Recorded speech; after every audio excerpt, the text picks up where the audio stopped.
from the high desert and the great American Southwest. Did you all good evening, good morning, good afternoon, wherever the time zone, all 25 of them covered like a blanket by this program, Coast to Coast AM. I'm Art Bell.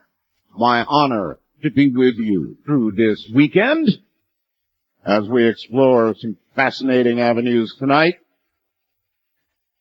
The Honorable Dr. Doom will be here. It is never boring. Maybe many things, but boring it never is when Major Ed Dames is on the radio.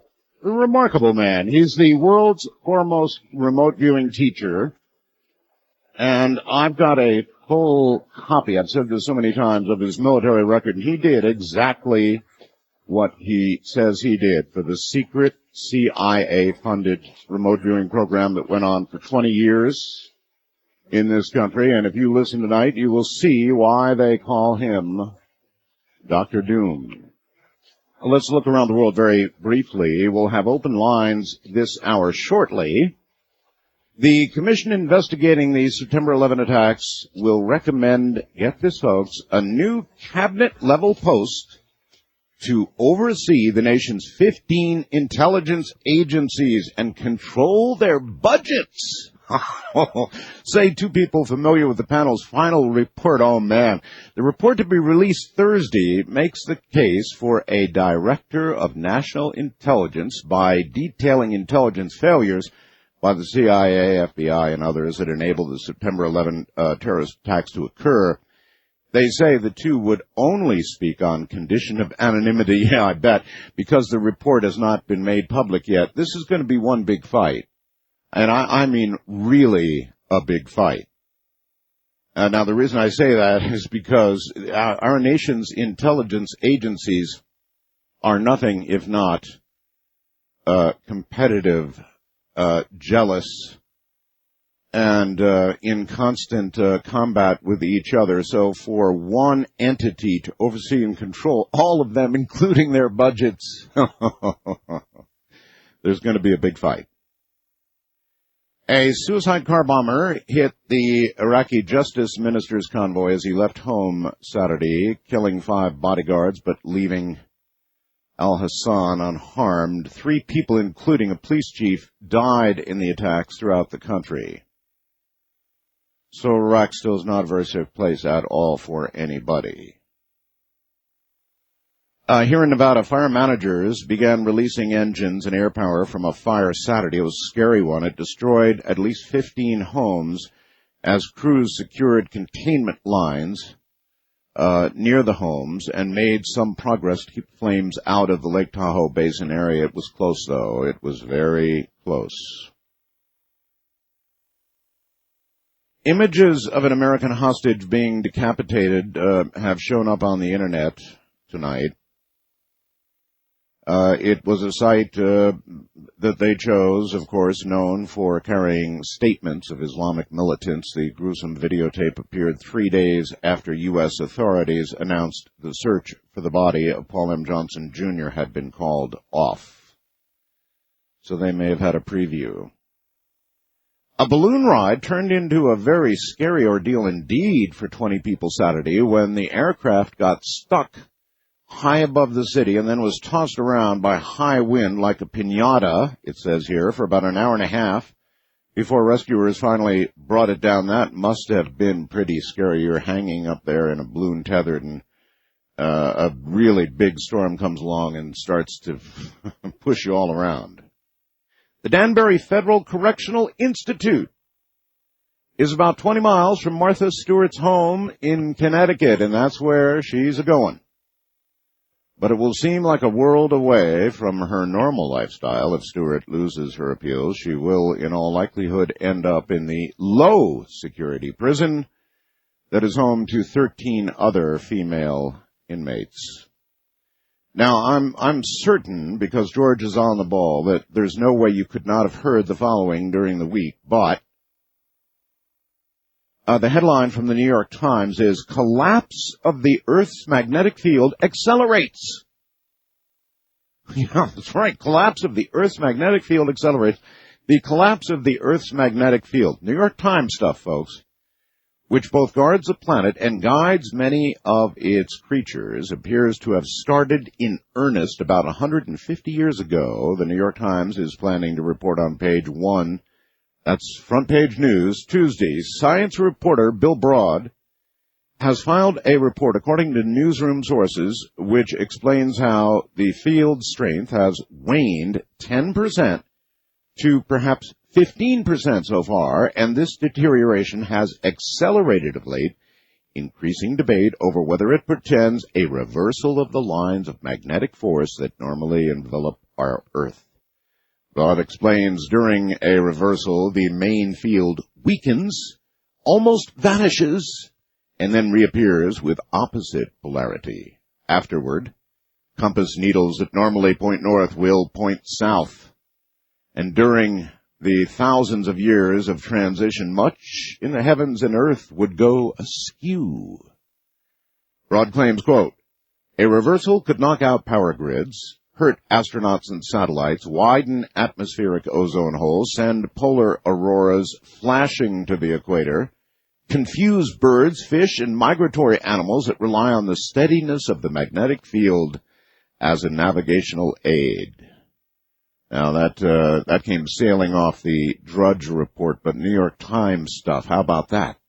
And then, they didn't mention human beings in that list of mammals and birds and such that will all of a sudden have some difficulty and will not be able to function as normal. I'm sure that Homo sapiens probably will be affected in one way or the other, and in fact, as you look around you, can you really be sure that it has not yet begun? Now, there's some big news. The sun is having its way with us right now. It began several days ago. I don't know how many of you are up on all of this. I would imagine George certainly would have covered it during the week, but, we're being bombarded. There began a few days ago, sort of like warning shots across the bow, several Class M flares. Those would be medium-sized flares. They were then followed by about 4 or 5, and we're in it right now, 4 or 5 really big X-class flares. Boom, boom, boom, boom, boom, like a machine gun. We're way on the downside of the 11-year sun cycle, where some scientists say, in a sort of contrary manner, you are liable to get, according to the last couple of cycles, bigger sunspots. Well, we're sure getting them, baby. Just like a shotgun firing at the Earth, they keep coming. It's underway right now. And then this. Imagine you're in California. It's July, the middle of summer. The sun comes up early. Bright rays warm the ground.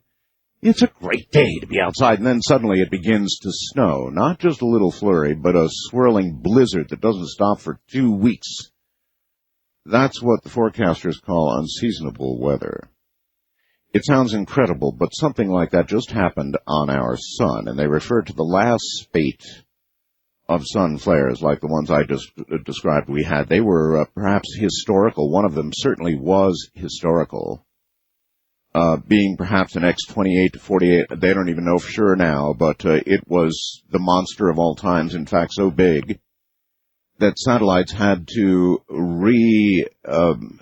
recalibrate their instruments because it pegged them all out.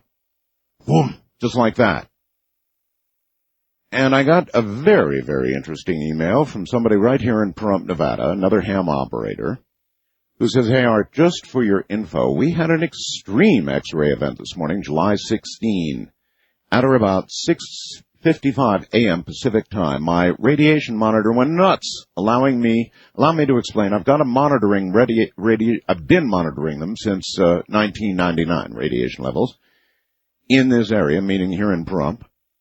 For my own peace of mind, our normal background radiation is about 10 to 15 counts per minute, or about 0.001 millirems or rads per hour. My monitor's level of event measurement is about 3,000 counts per minute, or about 5 rems or rads an hour.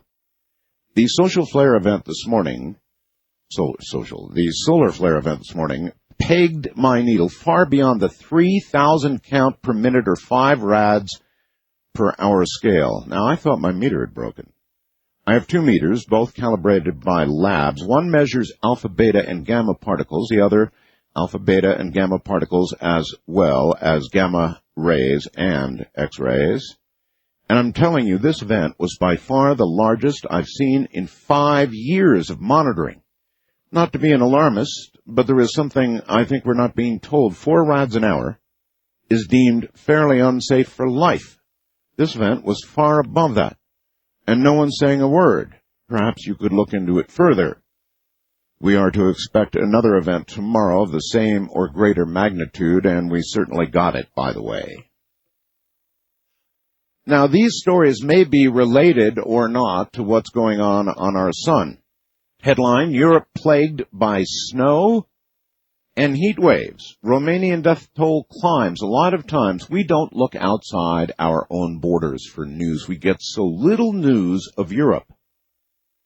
Extreme temperatures, which have killed at least 22 people in Romania in the space of a week now, continued to plague Europe, with Greece sweltering to a heat wave and an open-air performance canceled in Italy. Now, you may have seen something of the story on Greece, and the reason they ran the story is because we're going to have the Olympics there, and there was a power failure in Greece, and they were sweltering, it said, at the time, in over 100-degree temperatures. 4 people, 2 of them teenage shepherds, were struck by lightning in Romania over the weekend when a heat wave that had killed at least 18 during the week gave way to hailstorms and gale-force winds, according to the Interior Ministry. Fierce winds damaged 400 homes, mainly in the north, ripped up trees, cut power lines to 300 areas, while hailstorms destroyed 4,600 hectares, that's 11,300 acres of crops.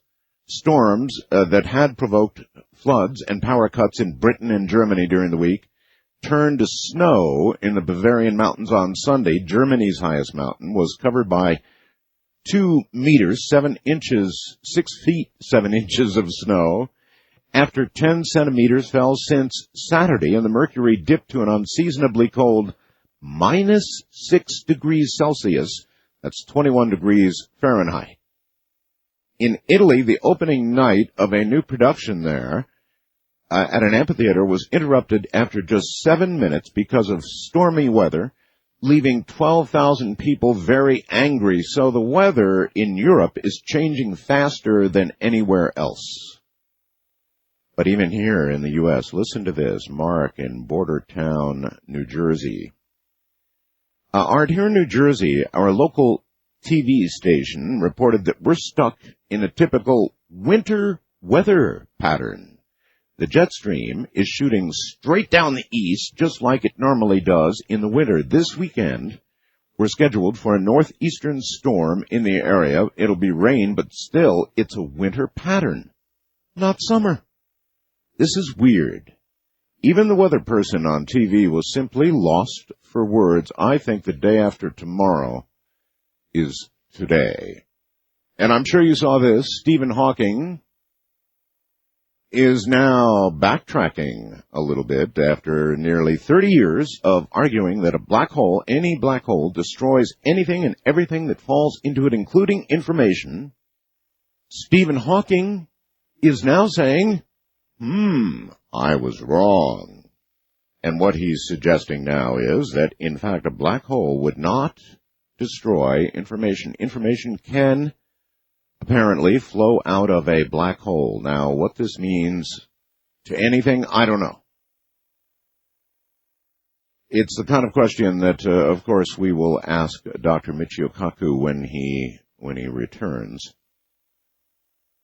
But information would not be destroyed, but rather available. So, again, what does that mean? I don't know. We'll have to ask. And then I've just got a cute little thing here. I've got more, but I'll put that aside. And this is, I don't know, somebody's idea of what would be a time machine ad. If there were time machines for sale, it might go like this. Of course, the Acme Time Machine Company. You would call it Acme. Every cartoon in the world uses the Acme name, doesn't it? The Acme Time Machine Company. This is to introduce you to the Acme Time Machine. On March 3rd of 2020, we will start producing our machine, and will do so until June 23rd of 2041. We will sell these machines in units of 2 for safety reasons, in the rare case one should give trouble. These machines are fully guaranteed, and we will repair them free if they're shipped to us during the time we are in business. Of course, the fact that you travel with a spare, they're each only the size of a medium suitcase and weigh about 20 pounds each, means that many reasons for repair will be eliminated with common sense. For instance, if one is left where it is trampled by a dinosaur, one has only to use a spare to go back when it was left, in the same spot, and move it before the dinosaur steps on it. If an improvement should be made in our machine while we are building them, we will simply go back before we ship them and incorporate the improvement before we ship them the first time.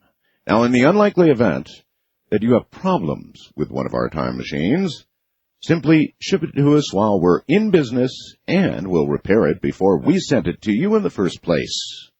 Thus, the problem will not have happened. This policy makes our machines virtually trouble-free. Our sales terms are simple. Just send us $146,386 to arrive at our location, and I'll take that out during the time we're in business, and we will ship your machines to arrive where and when you want them. However, due to the fact that these machines can be dangerous if improperly operated, we will only ship them to you after your 21st birthday and not before. As you can see, our terms allow you to have our machines shipped to you long before you pay for them. Also, another protection for you is that if you travel back in time and something happens so that you are not born, you will not have paid for and received our machines, and thus it will not have happened, and you will indeed be born. The Acme Time Machine Company will in no way be responsible for anything caused by time travel. However, if you cause a serious problem that does not stop our business, we will return your money and refuse to ship the machines in the first place. This will save both you and the company problems. So that's how there might be an advertisement for a time machine. Wildcard line, you are on the air. Good evening. Hello? Hello. Hi, Art. It's Michael. Hello, Michael. I want to discuss about the reversal of the Earth's magnetic fields and what I believe that there is a connection with UFO sightings in some parts of the world and areas where there's magnetic oddity. Okay. You might have heard of South Atlantic anomaly. The South Atlantic anomaly. No, not specifically. What do you refer to? There is a strong magnetic pull in the area about, 500 miles southeast of Buenos Aires, Argentina, in the South Atlantic Ocean. All right. You mean a stronger than normal one, yes? Yes, it's been detected by numerous scientific research on, like we're developing other magnetic poles. Yes. In areas not known for them anyway. Yes. And don't forget, South America is a major UFO hotspot when it comes to sightings, and areas with odd magnetic measurements are known to attract UFO sightings. No, I don't know about that. Sure. You heard of Landers, California? Well, and the Integratron? Yes, but then there have been yes, of course I have. But there have been UFO sightings virtually all over the world in areas where anomalies exist and where they don't. I'm not sure they're related.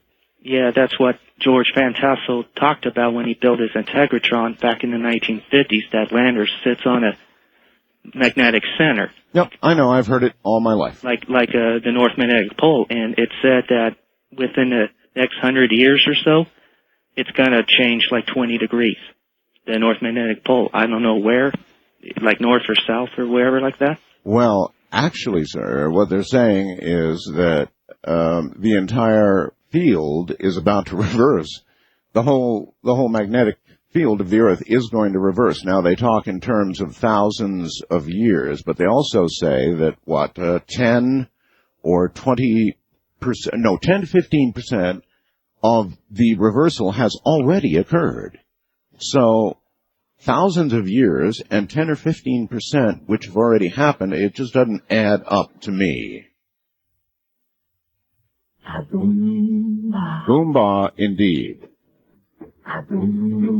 Welcome to the program. This is Coast to Coast AM. It is. And I forgot to mention on the website tonight, coasttocoastam.com, well, last week during one of my breaks, I snuck in with a camera and took a photograph of all 4 of our cats together. Now, I've cropped that so you can see them quite well, and there's a higher res picture of it up on the website right now. I've never obtained a shot of all 4 of our cats together. Not the feral one, not Comet.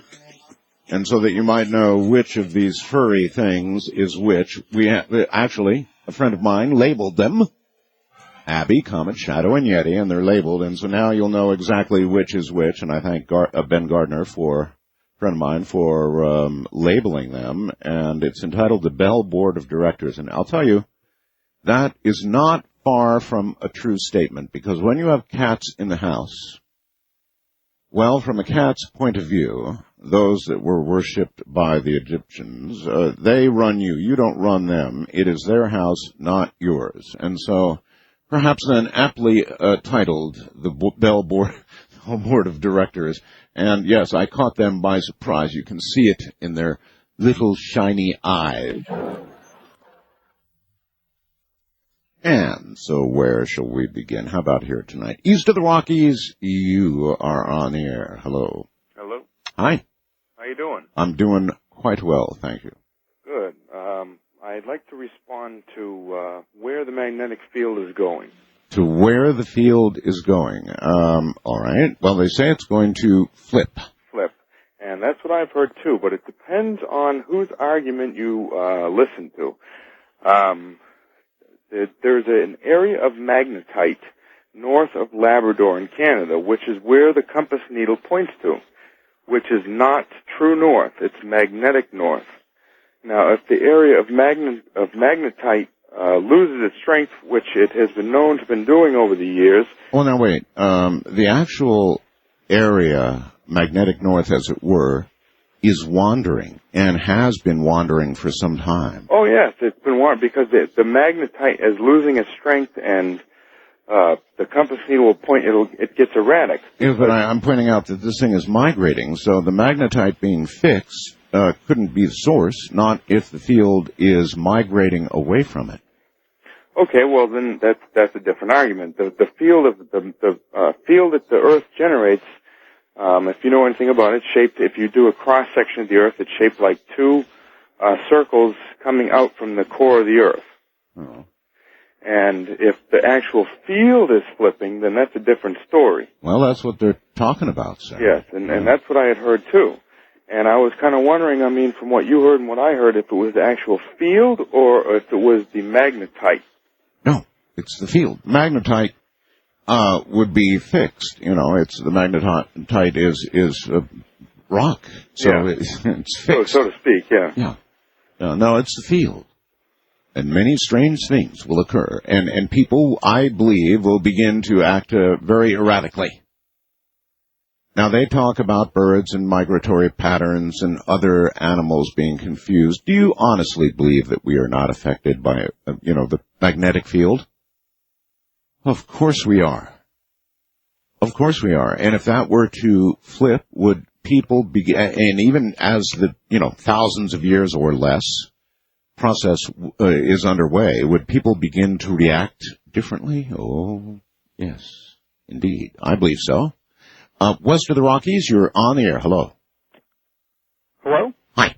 Hi, thanks for having me on, Art. Sure. I want to know why it is that we're creating this new cabinet position to tell the president about intelligence matters when it seems that now we have a situation where the intelligence community has failed in the United States twice, if you believe that it truly was a failure, what happened on 9/11 and also what's happened in terms of the intelligence of weapons of mass destruction. The British Prime Minister the other day actually apologized for the failures, fully admitting they were failures. He flat apologized, something you'll never see a U.S. president do. Last time I recall that occurring was President Reagan, I believe, and it was for the Iran-Contra thing. You know, Art, I noticed that on talk radio we hear a lot about how, pacifists are, maybe ruining, this nation. But, I wonder when we take a look at, where America came from, when you take a look at, say, the Puritans, the Quakers, the people that founded this country. I mean, these were the first people to set foot on the shores and make this nation. I mean, have we really gotten away from their values when we think about, where we came from in terms of, especially the Quakers? They were the most pacifist people, that had ever been. It just seems like really like the soul of this nation is just kind of, rotting out. I mean, we really don't have the kind of values of our forefathers, the people that founded this place. Yeah, I imagine. Measured against the values of our forefathers, we have totally almost moved into the muck. Yes. I mean, to me, the very fact that we're even considering this new cabinet position just begs all sorts of questions. I mean, why isn't anybody in jail for these intelligence for the failures? I don't know. Maybe because they were failures and not, somebody goes to jail when they commit a crime. And it may be there was not a crime committed here. It may just be flat incompetence. And if it's incompetence, I don't think you put people in jail for that, even though some feel you ought to. What about Jim Mars? He's coming out with a new book saying this was inside job. I mean, are you going to have him on and talk to him about, his point of view?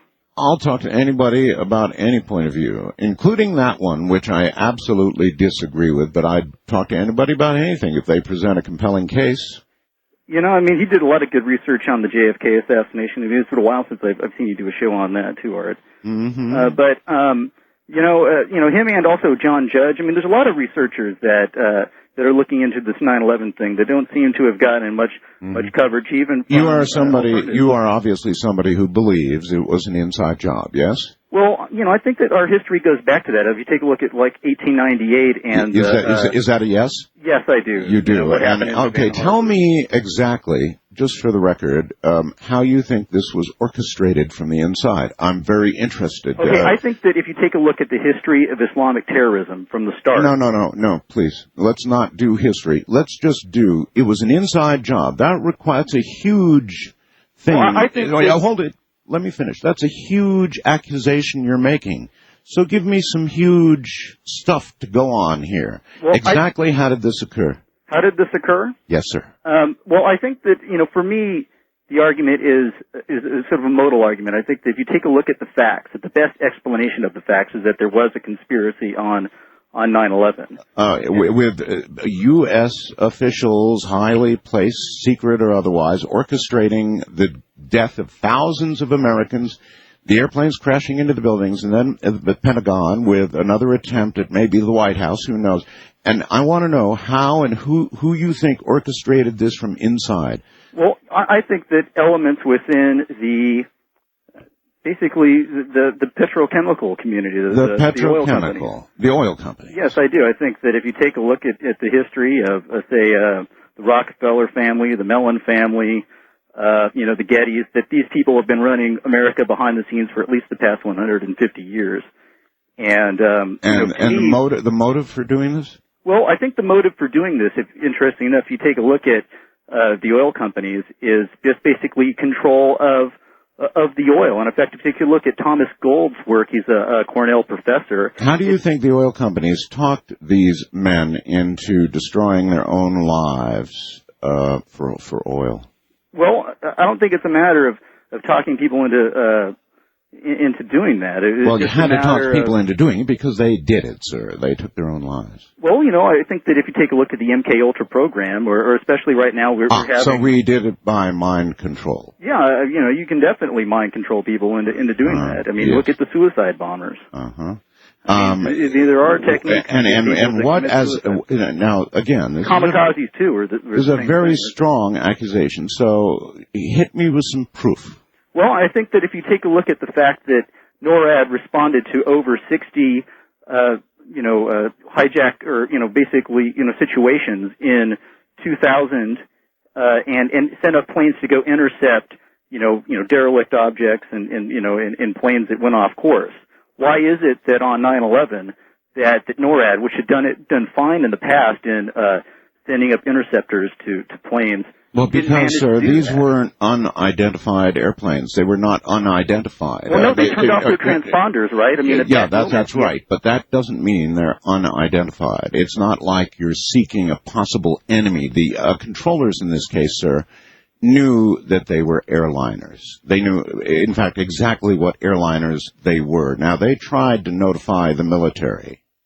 They made some attempts to notify the military, but basically the whole thing was a mess. They thought they had notified the right people. They may not have. There was a response, but it was too little, too late. I believe that there were a lot of inadequacies on that day, but I think it's one hell of a ride that man wants us to take to believe that we did it to ourselves. And I think that, when asked for proof, going back to MK Ultra and mind control is not sufficiently close to proof for me to believe that we did this to ourselves. First time caller line, you're on the air. Hello. Hello. How are you? Fine. Maybe you can hire that last caller to come spread some manure on my lawn for me. Anyway, this bureaucracy that we're talking about, the intelligence agency, we learned in Vietnam not to let politicians fight wars. Right. I think that's what's going to lead to, you're going to have oversight committees and this and that and the other, and that's just going to lead to what we had in Vietnam. You do not let politicians fight wars, you let the generals fight the wars. Well, I'll tell you what, my friend. Imagining that the FBI, the CIA, all these other lettered agencies that are responsible for our security, there's so much interagency fighting and jealousy and competition, and this idea is going to hit them like a hunk of lead over the head. I'm telling you, there's going to be a big fight. That's true. Yeah. I'd love to change the subject and share with you what my mother told me about a near-death experience she had whenever I was born. Yes. You nearly killed her. Apparently so. Uh-huh.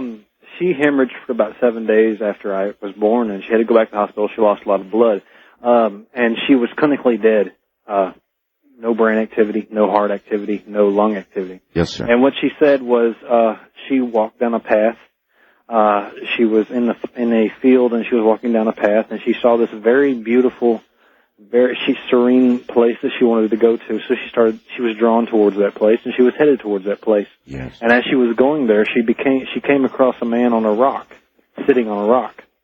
And this man, she described him as a dark-complected man with dark hair, and but the bluest eyes. She said the most piercing blue eyes you've ever seen. Yeah.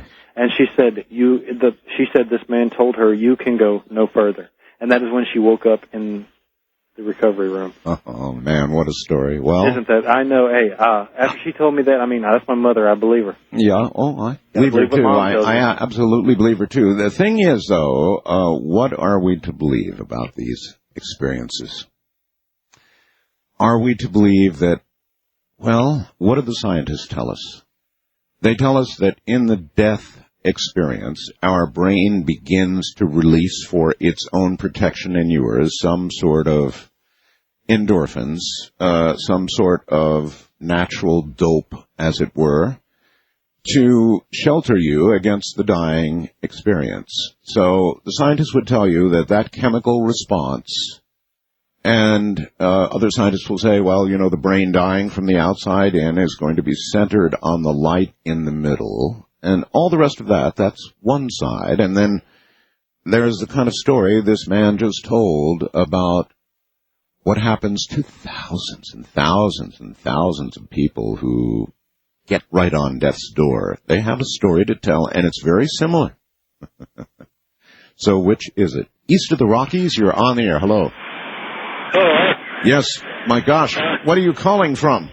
I'm calling from a cell phone, but we get real bad reception tonight, it looks like. Yeah, it's not bad. It's unairable, sir. We can't put that on the air. I'm sorry. Oh, what's happened to our telephone system? Yes, cell phones are wonderfully portable and they're convenient, but they bring us that kind of audio. It's really a step back. You know, mankind can take a step forward and then, in my opinion, a couple of steps to the rear. And there was a day when you would not have heard that kind of audio on a telephone, but that day has now passed. We've entered the new age of distortion and generally not being able to hear meteors crash, much less pins drop. West of the Rockies, good morning. You're on the air. Hello, Art. Hello. Kurt from San Diego. Yes. What was I going to say? I don't know. You went to the trouble to dial and get on a national radio program. Now I'm so nervous and I'm like shaky now, so I've got to take. So take a deep breath and just relax and remember why you dialed those numbers. You should do a show on the JFK assassination. You think so? Well, George did one back in November. Yes, over the years I have done many, sir. I've never heard you do one. Oh, many, sir, over the years. Do you believe that it was the CIA?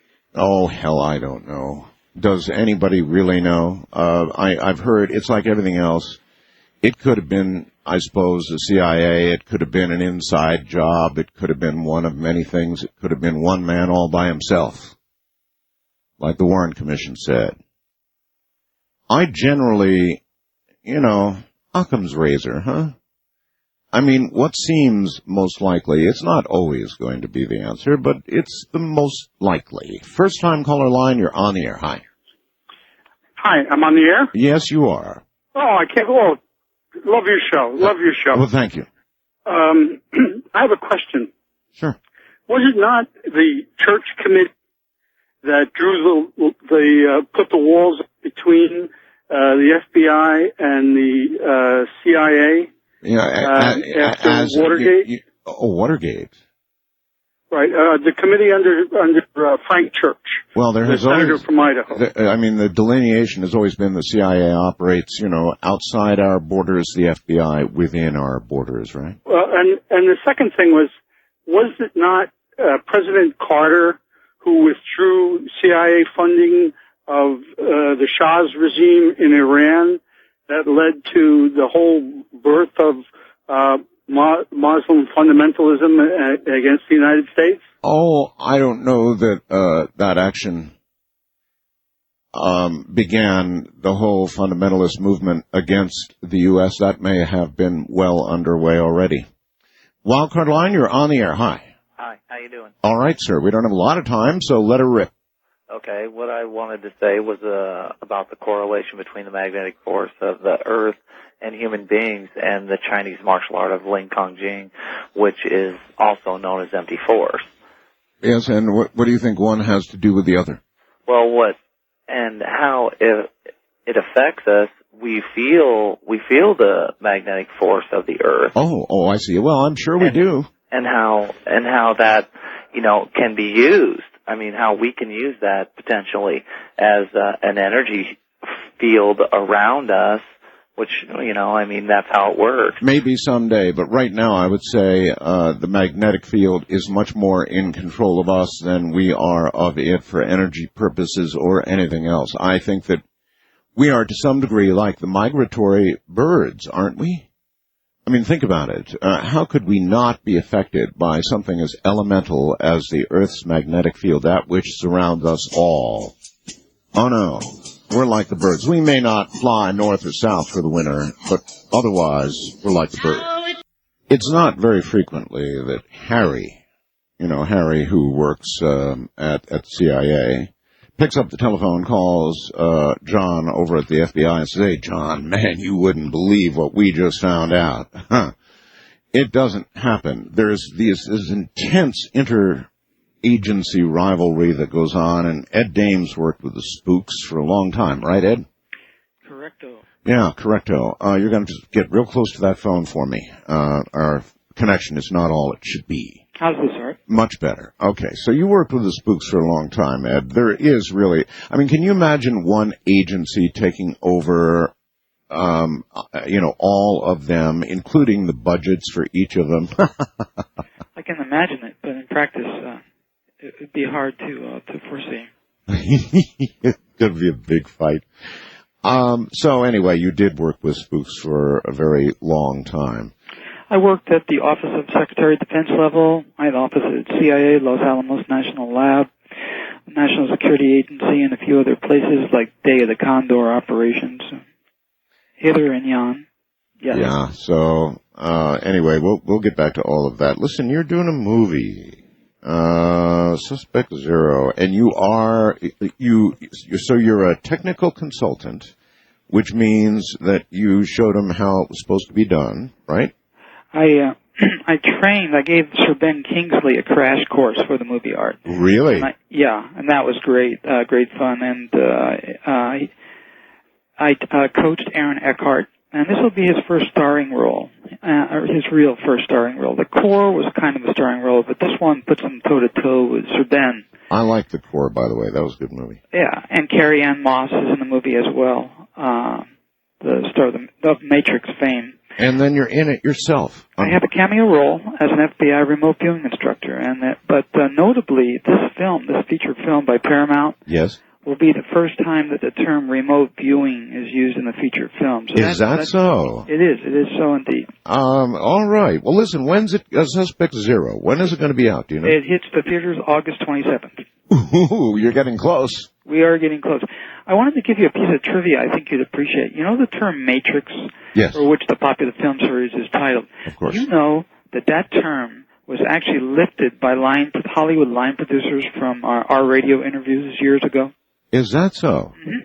They admitted that to you in the process, I presume, of the movie making. It was hinted at, yeah. And a few of other books, major books, were actually line producers and authors actually took ideas from our. Oh, there's been much literature, Ed, and many in other media have taken cues from this program and things that have been born here. Yes. I think you'll enjoy this movie. It's hard not to with a powerful as an actor as Sir Ben. Tom Cruise, Paula Wagner are the producers. Paramount is putting it out. It was a lot of fun, but I'm not going to give up my day job, from which I just returned last night. Yes. Well, listen, everybody watch for his movie. I think it's pretty cool that you did that, Ed. How much time, by the way, did that consume? For me, actual filming, they asked me to be an actor. I said I'm not an actor, so they gave me 4 hours of acting lessons, and I did okay. So we're talking flying in New Mexico to film that, a couple of days there, a couple of days helping them coach the actors because they were totally unfamiliar with this concept of remote viewing, so I had to put people through crash courses. And then in the editing room at Paramount, helping cut and paste with Elias Marriage, the director. He directed Shadow of the Vampire. Well, since you were the technical director, then you can comment on whether you think the film pulled it off realistically. You know, Art, even though it's a highly dramatized version of my real life work, yes, I'm so close to the grindstone. My nose is so close, it's ready to get ground off. So I don't think I can subjectively, give you a subjective answer. I'll tell you something else. You're not going to be able to be objective when you actually, well, you may have seen the movie by now, but when you actually see the movie, you're not going to be able to be objective either. I just went through that with Day After Tomorrow. I screened it at Paramount by myself. I sat in the screening room by myself and watched it, so I did see it. And again, I can't be really objective about it. You guys have to make that decision. All right. A lot of people so obviously don't know what remote viewing is. And I know for 90, maybe 80% of the audience will say, this will be really old hat. But it's important at the beginning of a program like this to give the new listener who's saying, what the hell are they talking about? What is remote viewing? Well, it's a technique that had its genesis in the deep, dark world of military intelligence. In layperson's term, you can think of remote viewing as the trained, and I emphasize that term, trained ability to use the unconscious mind to collect key data, key information about unseen or hidden people, places, things, or events, and then to deliver that information after decoding by the brain up to conscious awareness. So it employs a very, very structured, rigorous, standardized format as opposed to, let's say, a free-flowing process that psychics use. So and where actually, Ed, is this information coming from that's received? I think the best way to conceptualize the where is to think for a moment, think of your brain as a radio receiver and mind as a single electromagnetic field. Apparently, everything exists in time-space as patterns of information in this so-called universal mind field. Mm-hmm. If you think of your brain as an oscillator, and it is, by the way, immersed in this field, the part of consciousness, the part that we refer to as the unconscious, can direct its attention towards, or let's say tune into, the signal pattern for any target, any person, place, thing, or event. So the remote viewing techniques allow the trained remote viewer to do an end run around creative imagination and to hold this target signal for as long as necessary and return to it as many times as necessary to solve for an unknown problem. And we record the information as sketches and narrative descriptions. But this information, this great Google in the sky, is this what we call collective consciousness? Is this the total sum product of everything conscious everywhere throughout time? Is that what it is? Apparently so. And that definition that you've just created is different than Carl Jung's idea, let's say, the famous psychologist Carl Jung, his idea of the collective unconscious. Because the collective unconscious implies in his mind the idea that this collective is only human beings, the collective unconscious of human beings. And we know in our work as remote viewers that mind extends far beyond and away from the idea of merely humans. We can, for instance, record and download information about things that no human being in any time has ever contacted. A stone on the planet Pluto or whatever. It's just as easy for us to describe as an event that happened in time, the Gettysburg Address. All right, and the reason that the CIA funded all this for 20 years and fooled with it is it appeared to work, and the CIA wanted other people's secrets. They wanted, I don't know, to know where gas canisters in Iraq were, or rockets were being built, or secret work was done, all that kind of stuff, right? That's why our government funded this. That's one of the two reasons. The other reason was that, having been a targeting officer way up there at the celestial levels of intelligence, this was a tactic of desperation. There were some problems that were so tightly guarded in the erstwhile Soviet Union, and it's to some degree the People's Republic of China are our two biggest potential threats in those days, a couple of decades ago, and still big potential threats, Russia and the PRC today. A tactic of desperation. Things were guarded so well that by hook or by crook we could not, as intelligence officers, penetrate the programs. We couldn't find out if Russia really did indeed have a biochemical warfare program. What really was the capability of the SS-18 missile? We heard that it was really undefeatable. Was that true? And those kinds of things. So what this did was, after it was developed into a very useful intelligence tool, and that was my job, to take the discovery from the laboratory into the deep dark world of intelligence, work the bugs out, and evolve it. Once I did that, what we could do was cross-cue, essentially provide leads to other intelligence collection systems and point them in the right direction to get the first piece of the puzzle. You just said something that I'm forced to ask about, can't let it go by. You said tasks like, was the SS-18 undefeatable? Was it? Yes.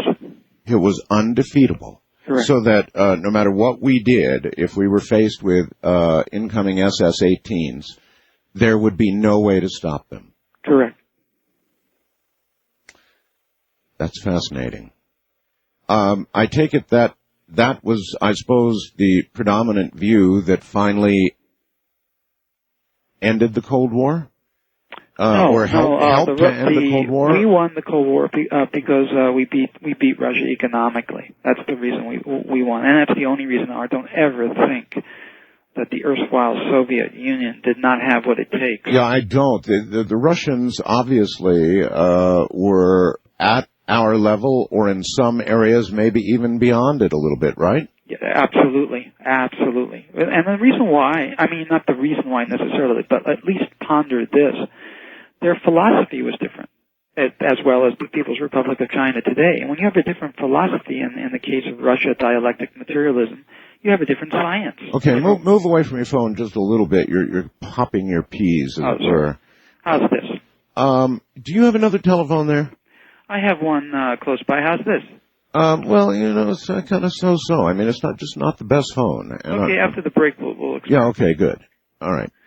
Okay, so you've got a science that's based upon a different type of philosophy, and therefore the technology is going to be different. And if one has the wherewithal, the resources, in terms of material and economics, then you're going to have things that are, the not invented here syndrome is going to apply, that we have not seen before. And that was one of the problems that I had at the National Security Council level, trying to convince that august group, for instance, that, let's say, hypothetically, perhaps the Soviets had a battlefield tactical laser. Well, their response was, well, we don't have one and we can't make one, so how can they have it? And that was an uphill battle to get all your ducks in order as an intelligence officer to demonstrate and provide the evidence to this body to show them that, yes, they do. And you, like all other remote viewers I think I've talked to, maintain that the whole program was ended not because it was not effective, but rather because it was an embarrassment. Is that accurate? Not necessarily so. It wasn't an embarrassment so much. That may have been a piece of it. It just was a loose cannon. It didn't have a theory that could be applied to it. It had replicability. In the West, we have to abide by the scientific method, which requires two things since the 1700s, 1600s. That's replicability, which we have in remote viewing. But we do not have a theory. We only have working hypotheses for how it works and models for how to teach other people to do it. But we don't really know how we're doing what we're doing with our brains. Yes, but had you had a success rate that was amazing, nobody can understand how they would have ended the program. We didn't have a success rate that was amazing. We do now. On the Matrix Intelligence Agency, for which I am. What was it then? It was anywhere from 40 to 60%. That's still very good. When you're talking about random events, describing a gas canister on the other side of the world, that's damn good. But it scared people, Art. The unknown scares people. I told you this unbelievable story. The best war story I can think of is the head of the Presidential Foreign Intelligence Board, which most people don't know about. It's sort of a logic check against the CIA and DIA and all those other alphabet agencies that the president can turn to and say, what do you think? Right. Well, the head of that, the PIFIAD, when briefed on the existence of this top secret technology at that time, went sheet white. His lips turn purple. He points to the briefing book and says, man should not know this until he dies, unquote. At which point we say, well, that kind of sounds, that sounds like a religious bias surfacing. It's fear. It's fear of the unknown. Well, yes. Okay, get this then. Let me further illustrate this point. Because we were a human use body, the remote viewing team was an experiment. Nobody knew what would happen to remote viewers if they applied themselves using these methods and techniques, regardless of the outcome militarily, in terms of a support tool. So we had to have various oversight committees, and we had to have a psychologist, a village shrink, oversee us to make sure we didn't go off the deep end, right? Well, yes. Well, this person was so afraid of the program, he never even came over to the unit where we were. I'm not kidding. Really? Yeah. Afraid of, and this fear born of what, Ed? Because this was outside the box, way outside the box. In fact, Were they afraid that their own minds were being read? I mean, fear this deep and primal has to come from something like that. I mean, it was not on the part of the military. It was for Congress, though. The members of the Senate Intelligence Committee who were briefed, and I won't mention names, who were briefed on the unit, they were afraid that some of their secrets, and many of them had a lot to hide. Now that makes sense. Yeah. You're dealing with men whose living and careers are secrets. So, of course, they would be afraid that, you might get to looking at the wrong side and come up with a few things that, well, might even be more than embarrassing. Well, that was not in our charter. Our charter was military intelligence, CIA, political and economic intelligence, and but still they were leery of us. Well, let's see, how can I ask this? Did they have good cause to be afraid, Ed? Negative. There was never a moment, Ed, where you and your team decided to target some of your own bosses or their interests? Against the law, Art. Well, of course it's against the law, Ed. A lot of things are against the law. Art, we were professional military officers, and there's not a code of ethics right there. There's just ethics pure and simple. Just ethics pure and simple. All right, Ed, hold on. Hold it right there. We're at the bottom of the hour. No, they would never, ever do anything like that, because it's against the law. I'm Art Bell, and this, in the middle of the night, is that strange program known as Coast to Coast AM. Keep your seats, but keep those belts on.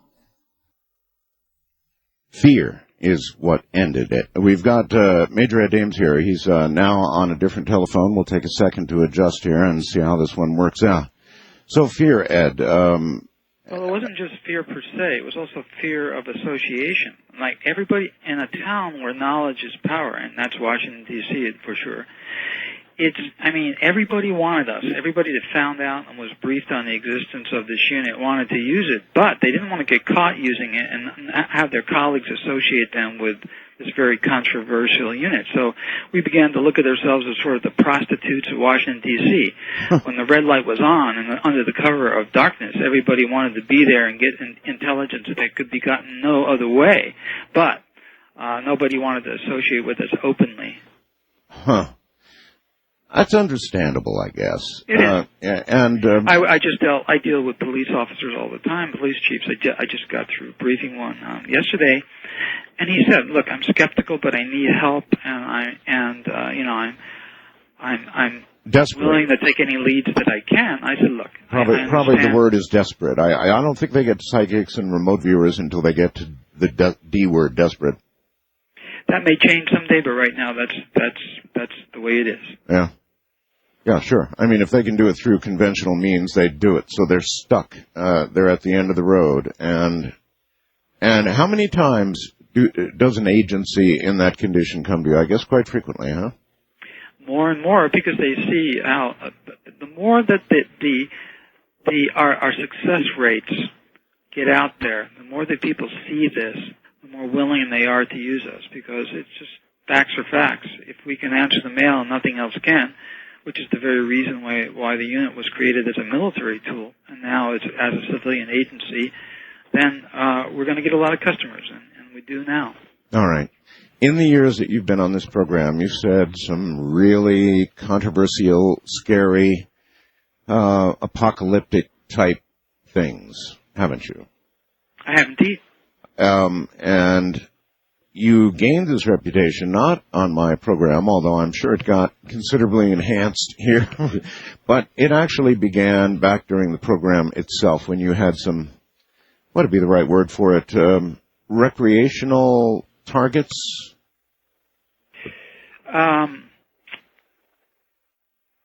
I think let's call them enigmatic or anomalous rather than recreational. Well, they weren't ordered to be looked at. Are you talking about the military program, Art? Well, when you began to spread your wings a little bit in terms of the targets you assigned. Looked at two things.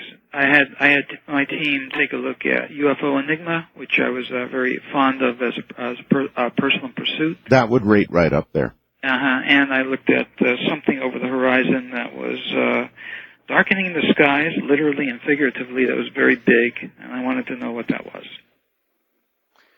That would all qualify.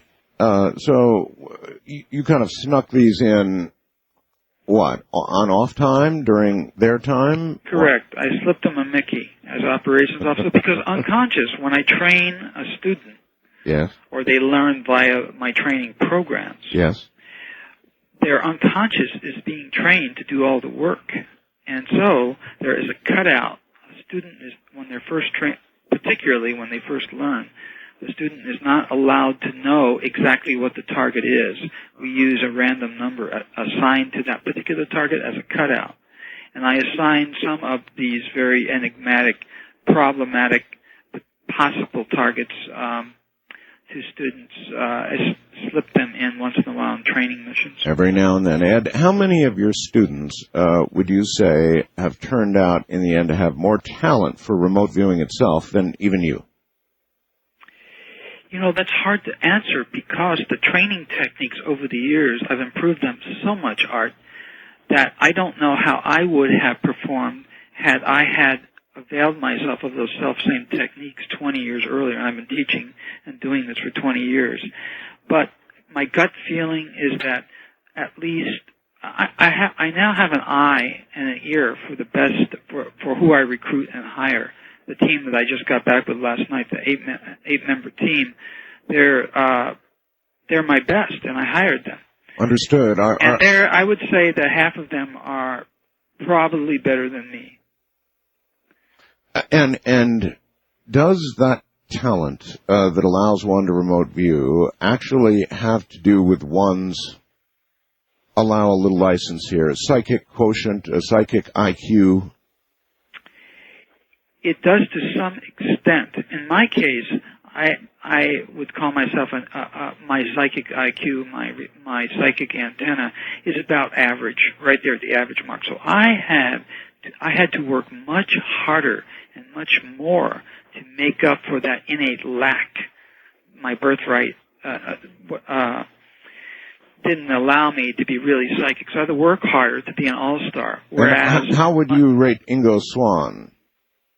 Ingo Swann, who discovered I call him, to his chagrin, the Wright brothers of remote viewing. He's the father of remote viewing. He's the one that discovered the fundamental principles of flight, if you will, the fundamental principles of remote viewing. He is one of the greatest living natural psychics in the West, if not on the planet, that we know of. Mm-hmm. And I would rate him right up there about 95%. But he doesn't know what we know now, and so we can run rings around even him. A lot of rings really fast. His head would spin. But we would not be here were it not for him and his discovery. Mm-hmm. Because of these systematic, rigorous techniques and in applying them to military problems and the kinds of problems that we deal with day to day now, as my professional team, we've learned a whole lot that Ingo was never aware of as the Wright brothers of remote viewing. All right. So even then, and certainly now, you've picked exotic targets. You, as opposed to the other remote viewers, you've decided to look at things like our sun, witness the Killshot prediction, and we'll talk about all of that. You've looked at, my gosh, you've looked at Lucifer. You've looked at some pretty odd things in your remote viewing career, really odd things, and that of course, makes you a very interesting guest for talk radio. Most of the other remote viewers have rather held their public pronouncements. Witness the turtle. It only makes progress by sticking its neck out.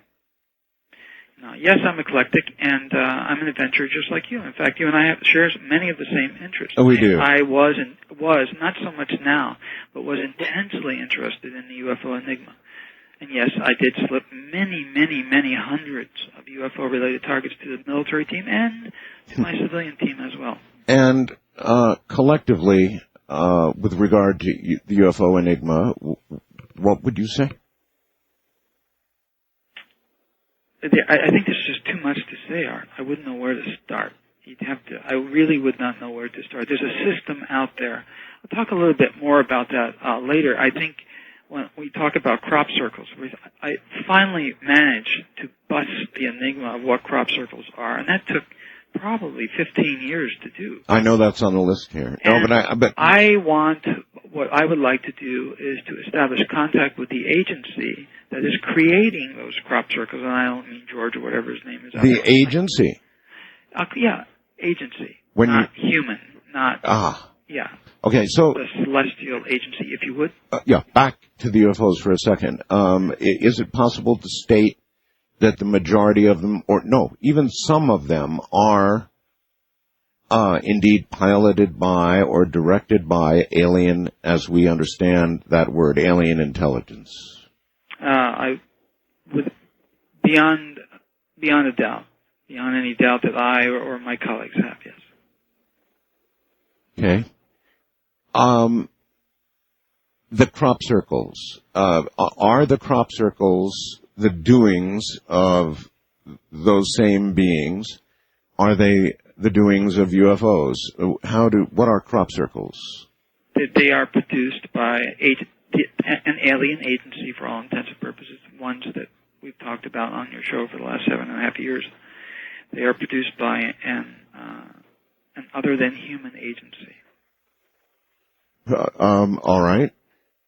And their meaning is not in their form. They have no message except for one thing. The meaning is in the location. Because the locations where they are produced are survival zones for what's coming. Survival zones for what's coming. Yes, they attract us, right? Albeit they're ephemeral. They're placed in ephemeral media, grasses, for the most part. Sometimes ice that melts. But they attract us with their beauty and their enigmatic nature. They draw us into them.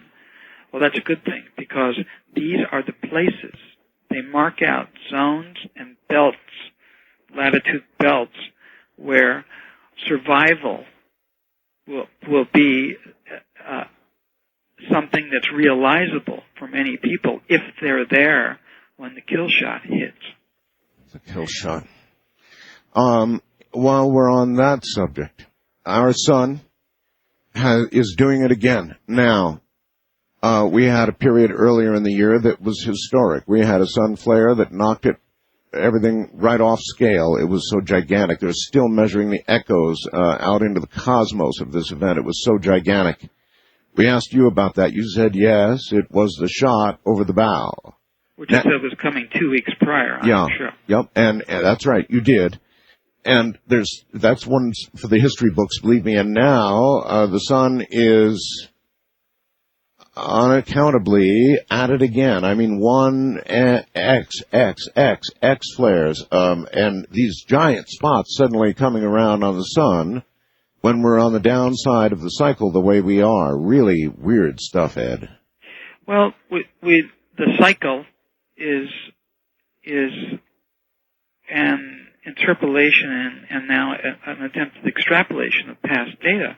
But what we're looking at, one of the real values of professionally executed remote viewing is that it can spot, albeit over the time horizon, it can spot discontinuities, things that are not predicted, unprecedented things. Unprecedented because we tend to look at, well, this is just another cycle or another war or something like that. What remote viewing can do is not pattern analysis in those terms, but spot something that's an anomaly or perhaps a discontinuity. In fact, I called this thing the discontinuity.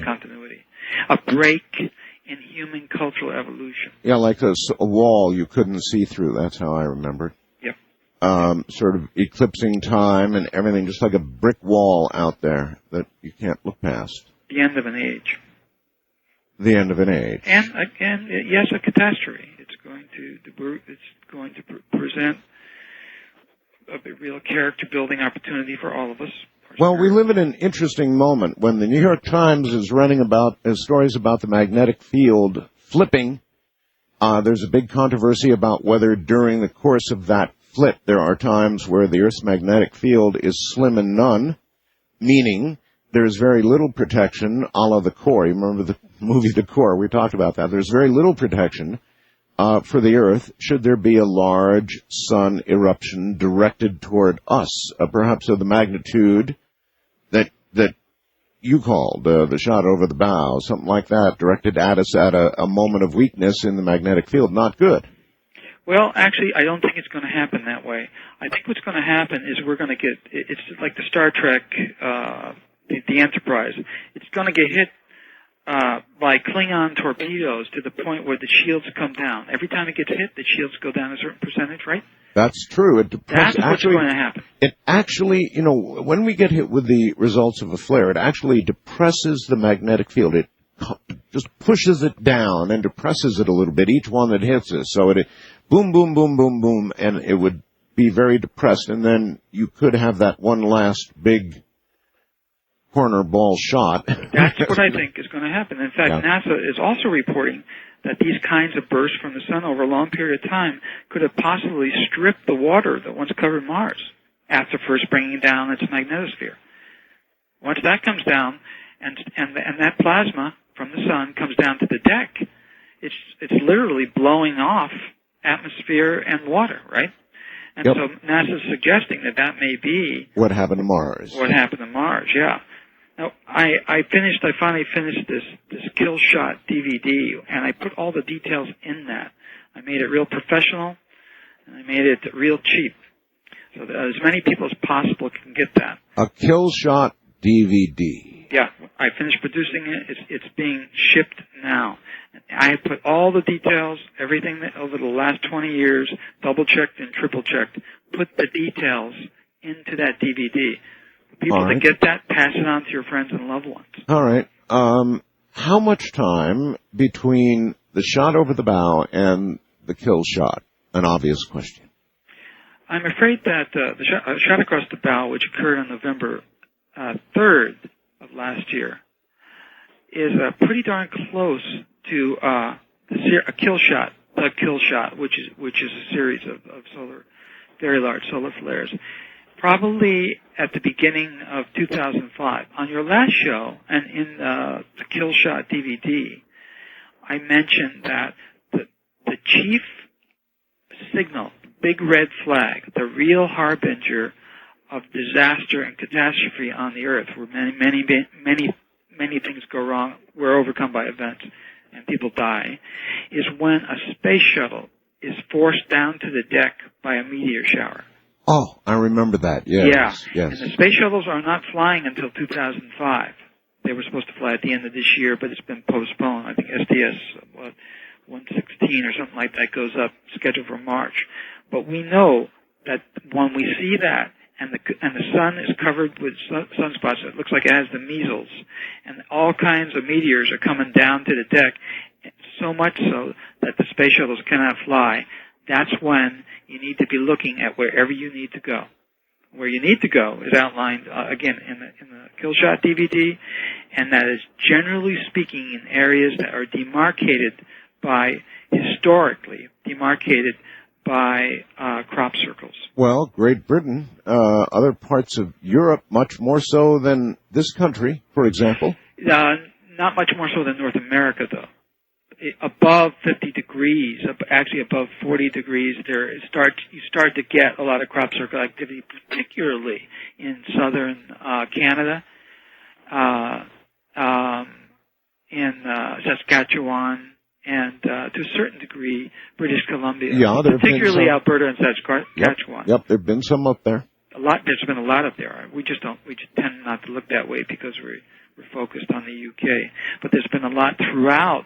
Yeah, I actually paint this picture in the DVD, so that's why I did that, so people can know what to look for, what to expect, and where to go. So when this shuttle is forced down, the amount of time you'll have will be very short indeed, as in running time, or what?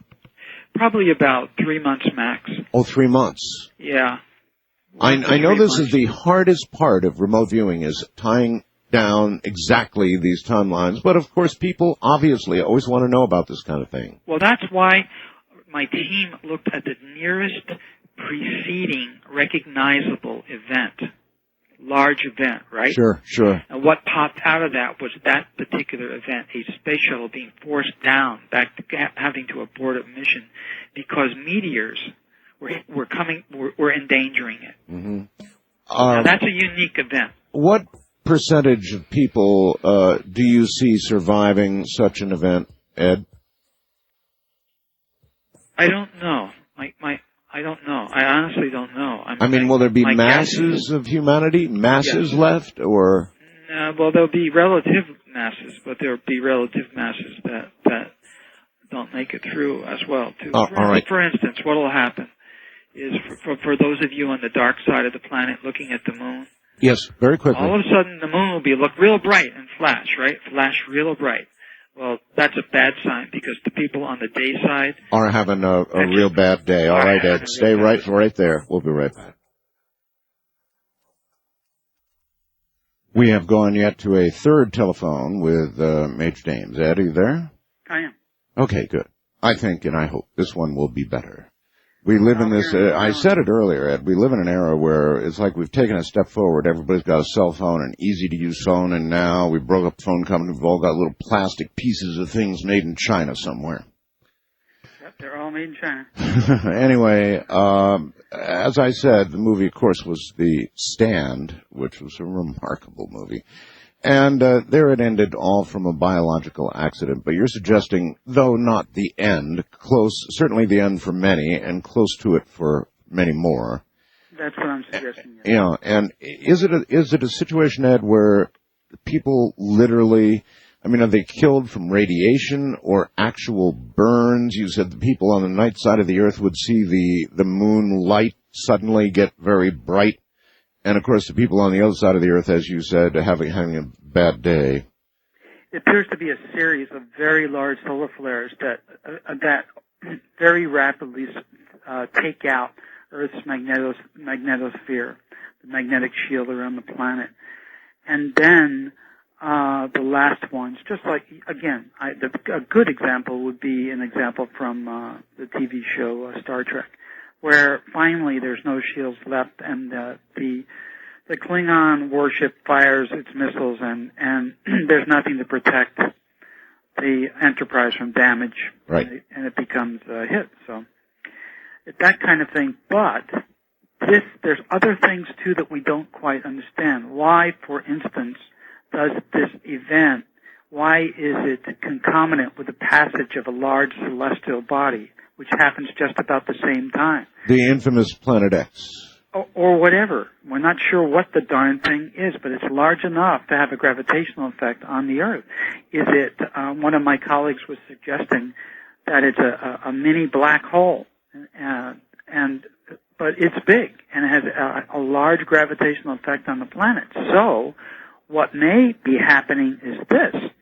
That particular passing space body may itself take out the magnetosphere and allow what is normally an M-class flare or a non-effective, non-geoeffective X-class flare to come down to the deck. It's just too much, too fast here. We're being overcome by events as early as 2005.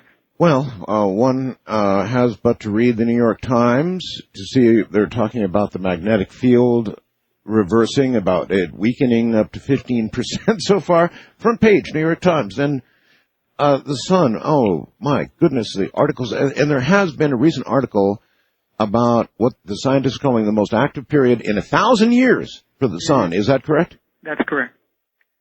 Yeah, that's certainly correct. And I talk about that in this product that we just finished, because I want people to know, and I don't care if they call me Dr. Doom or not. There's a possibility that some people will act on this information. I'm going up to Edmonton, Canada, to teach a workshop next month, and after the workshop, I'm going to be looking around, because our data, our remote viewing data, is indicating that happens to be one of the most eminently survivable areas, not to say that it's going to be any walk in the rose garden. I remember once, Ed, you said that crop circles were markers in time. Do you remember that? I do. I certainly do. How does that relate to and connect with, or does it, or is this a reassessment? It's a reassessment. It just took, probably 8 years to finesse the details out, because it's such a big thing. I mean, crop circles took 15 years to understand. What's the meaning of crop circles? We banged our head against the wall of that for a long time before just recently really realizing they mark out survival zones, survival belts and zones. So does reassessment mean mistake? In other words, did you originally make a mistake on what they are? I think that, I think that had to be called a mistake. And those were military team members that did that in a day when, in the beginning of a former company that I had, in a day when the protocols were not really tight, the bugs hadn't been worked out of the technology, but they have now. You know, we have a tight shot group in terms of our information, in terms of our data now.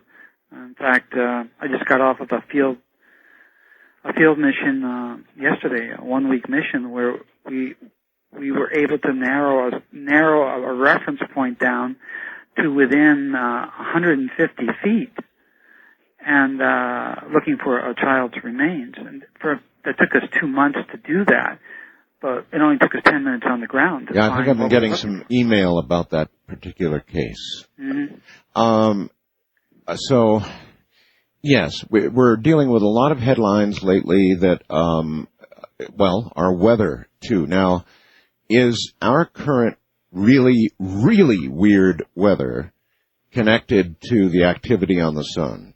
6 years ago on your show, I said that scientists do not realize do not understand the linkage between our star and the weather here. And it's very complex, albeit it's very complex, and it's hard to pick out a pattern, hard to describe and objectify the parameters and the dynamics and the mechanics of that linkage, but nevertheless, remote viewers can detect it. I don't know. How can there not be a linkage, Ed? It's the most powerful force. It's counterintuitive, and yet unless you know scientifically, unless you can describe the actual dynamics mathematically and scientifically, it remains counterintuitive. I wonder, Ed, have you looked at this pole reversal thing? You know. Yes, I've looked at the magnetic pole reversal thing. I've also looked at the migration. I want to talk about that. I mean, the birds are affected. I believe that mankind is also affected by our magnetic field. How could we not be? Well, we have magnetite in our head. Right. Yeah. And some of us have rocks as well. But magnetite's there. A very rapid change, a snap, for instance, in the magnetic field is going to take us all down. That's unprecedented, but I have a feeling that not only will the birds fall from the sky and walk around dazed, but so will humans. So that's one thing. But unless there is, that's a lot different than a core shift, which I outline in the Killshot DVD. The core shift will only happen because not because of magnetic field changes, but because of gravitational effects. That's the only way the core is going to shift, and then that translates into an actual axis shift. So there may be magnetic effects that on the surface have profound consequences and catastrophic consequences, but that's not going to tilt the poles. That's going to require a large gravitational action, and that's where this passing space body comes in. What actually do you think would be the effect on the Earth, on the weather, on man, as that process accelerated? And according to the story in the New York Times, the process appears to be accelerating. It's beginning to happen faster, in other words, perhaps even logarithmically. So, what kind of effects on the world would there be as it flips? If the flip is fast, all I can say about, and we've done a little bit of work on this, humans would become disoriented momentarily. In fact, I think there's reason to believe that the Christian idea of the rapture is connected with that event, the biblical idea, apocryphal or otherwise, the idea itself that others have picked up historically may be connected with an event like that, a snap in a magnetic field. I'm not sure about that because we require much more research, but there's indications that we have as remote viewers that suggest that might be the case. All right.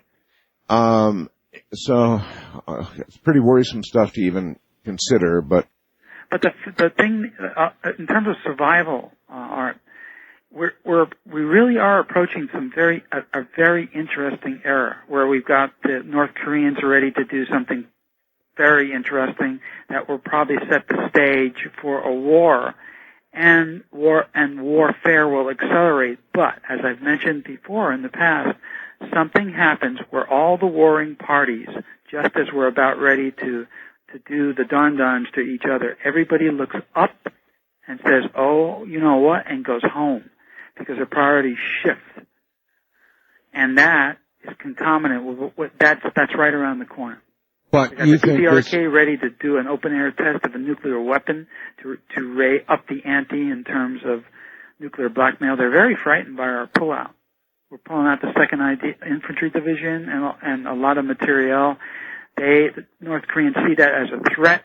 They're going to up the ante, and they're going to pop. What they'll do is test a nuclear weapon probably in the sea, and that will probably set the stage for a nuclear tete-a-tete on the Korean Peninsula, but it won't last long because this other event is going to just stop everybody.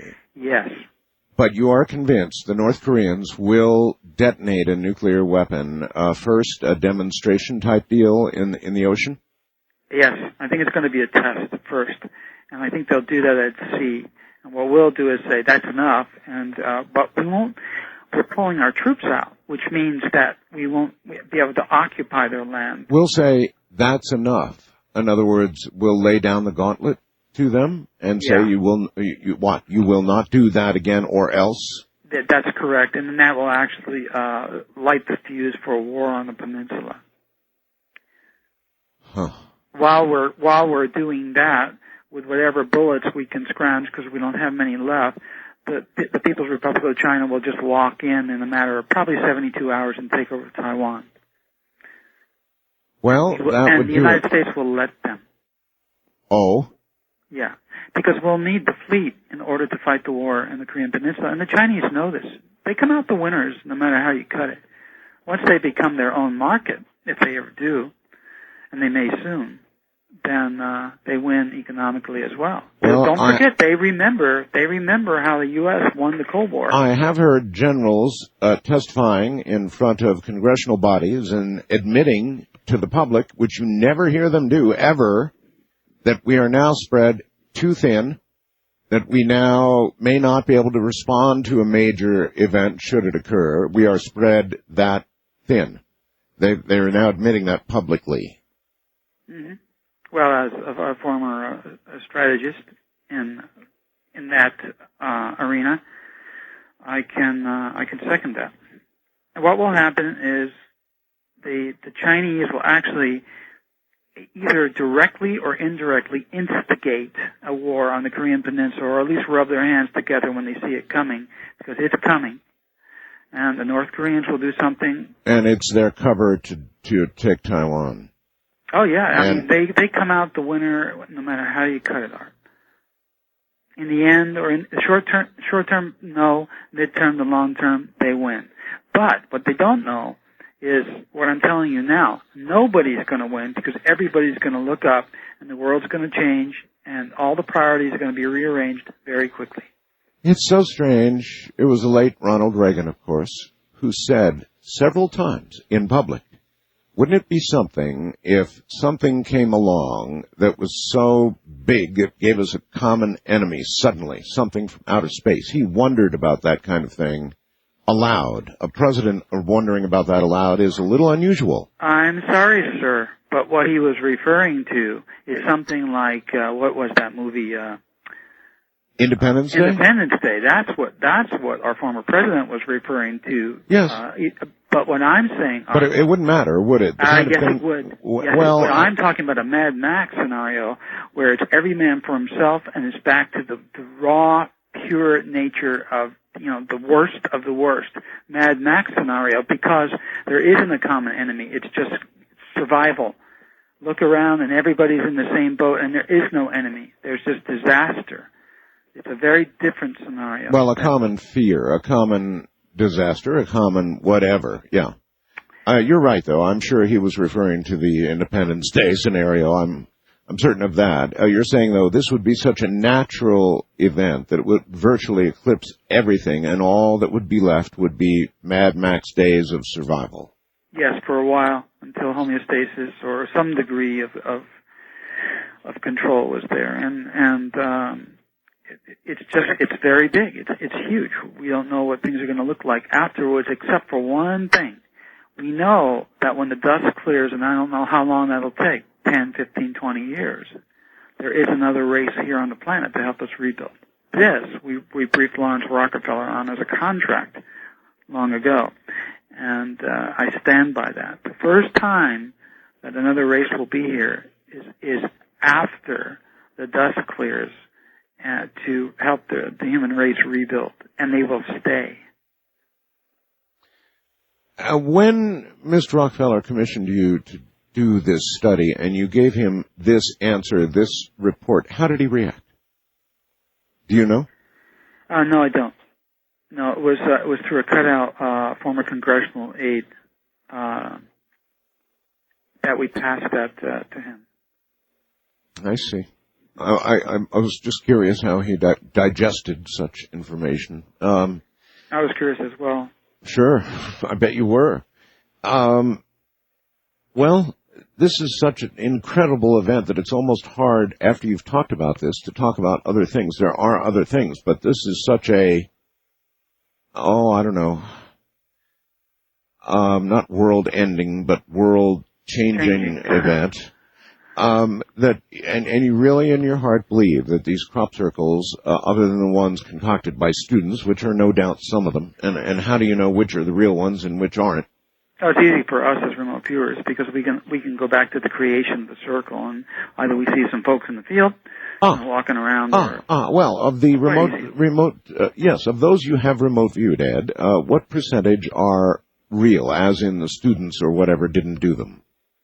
You know, we get a sense as a team for which ones are real or not. We're not going to waste it. Remote viewing is such hard work. Yes. We're not going to waste our time on anything that we even suspect was laid out by by anybody. And like so, that. But having done that, I only remember two where we put the pen down after 15 minutes of work and said because we can tell. I won't go into technical details, but we can tell very quickly that there's nothing in the sky or nothing coming down from above or nothing strange. All we have are human beings in a field. That's it. And we back out at that point. Because it's a very different signature. So then you're saying, I take it the sample is pretty good size. You're saying the great majority of them are real. I am indeed. That they're actually created by a system out there. An outside agency, if you will. And in this case, they're apparently pointing out and measure, maybe it's a degree of measuring intelligence. If you have the wherewithal evolutionarily to understand that these circles are places to go to save yourself. Yes. And those are the people that should be saved. Yeah. I mean, I'm guessing.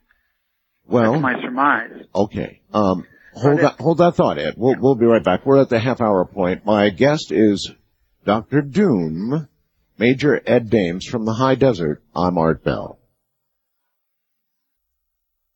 I have this mental image of looking up some night, just being out, looking up some night at the moon, and seeing the moon suddenly flare bright.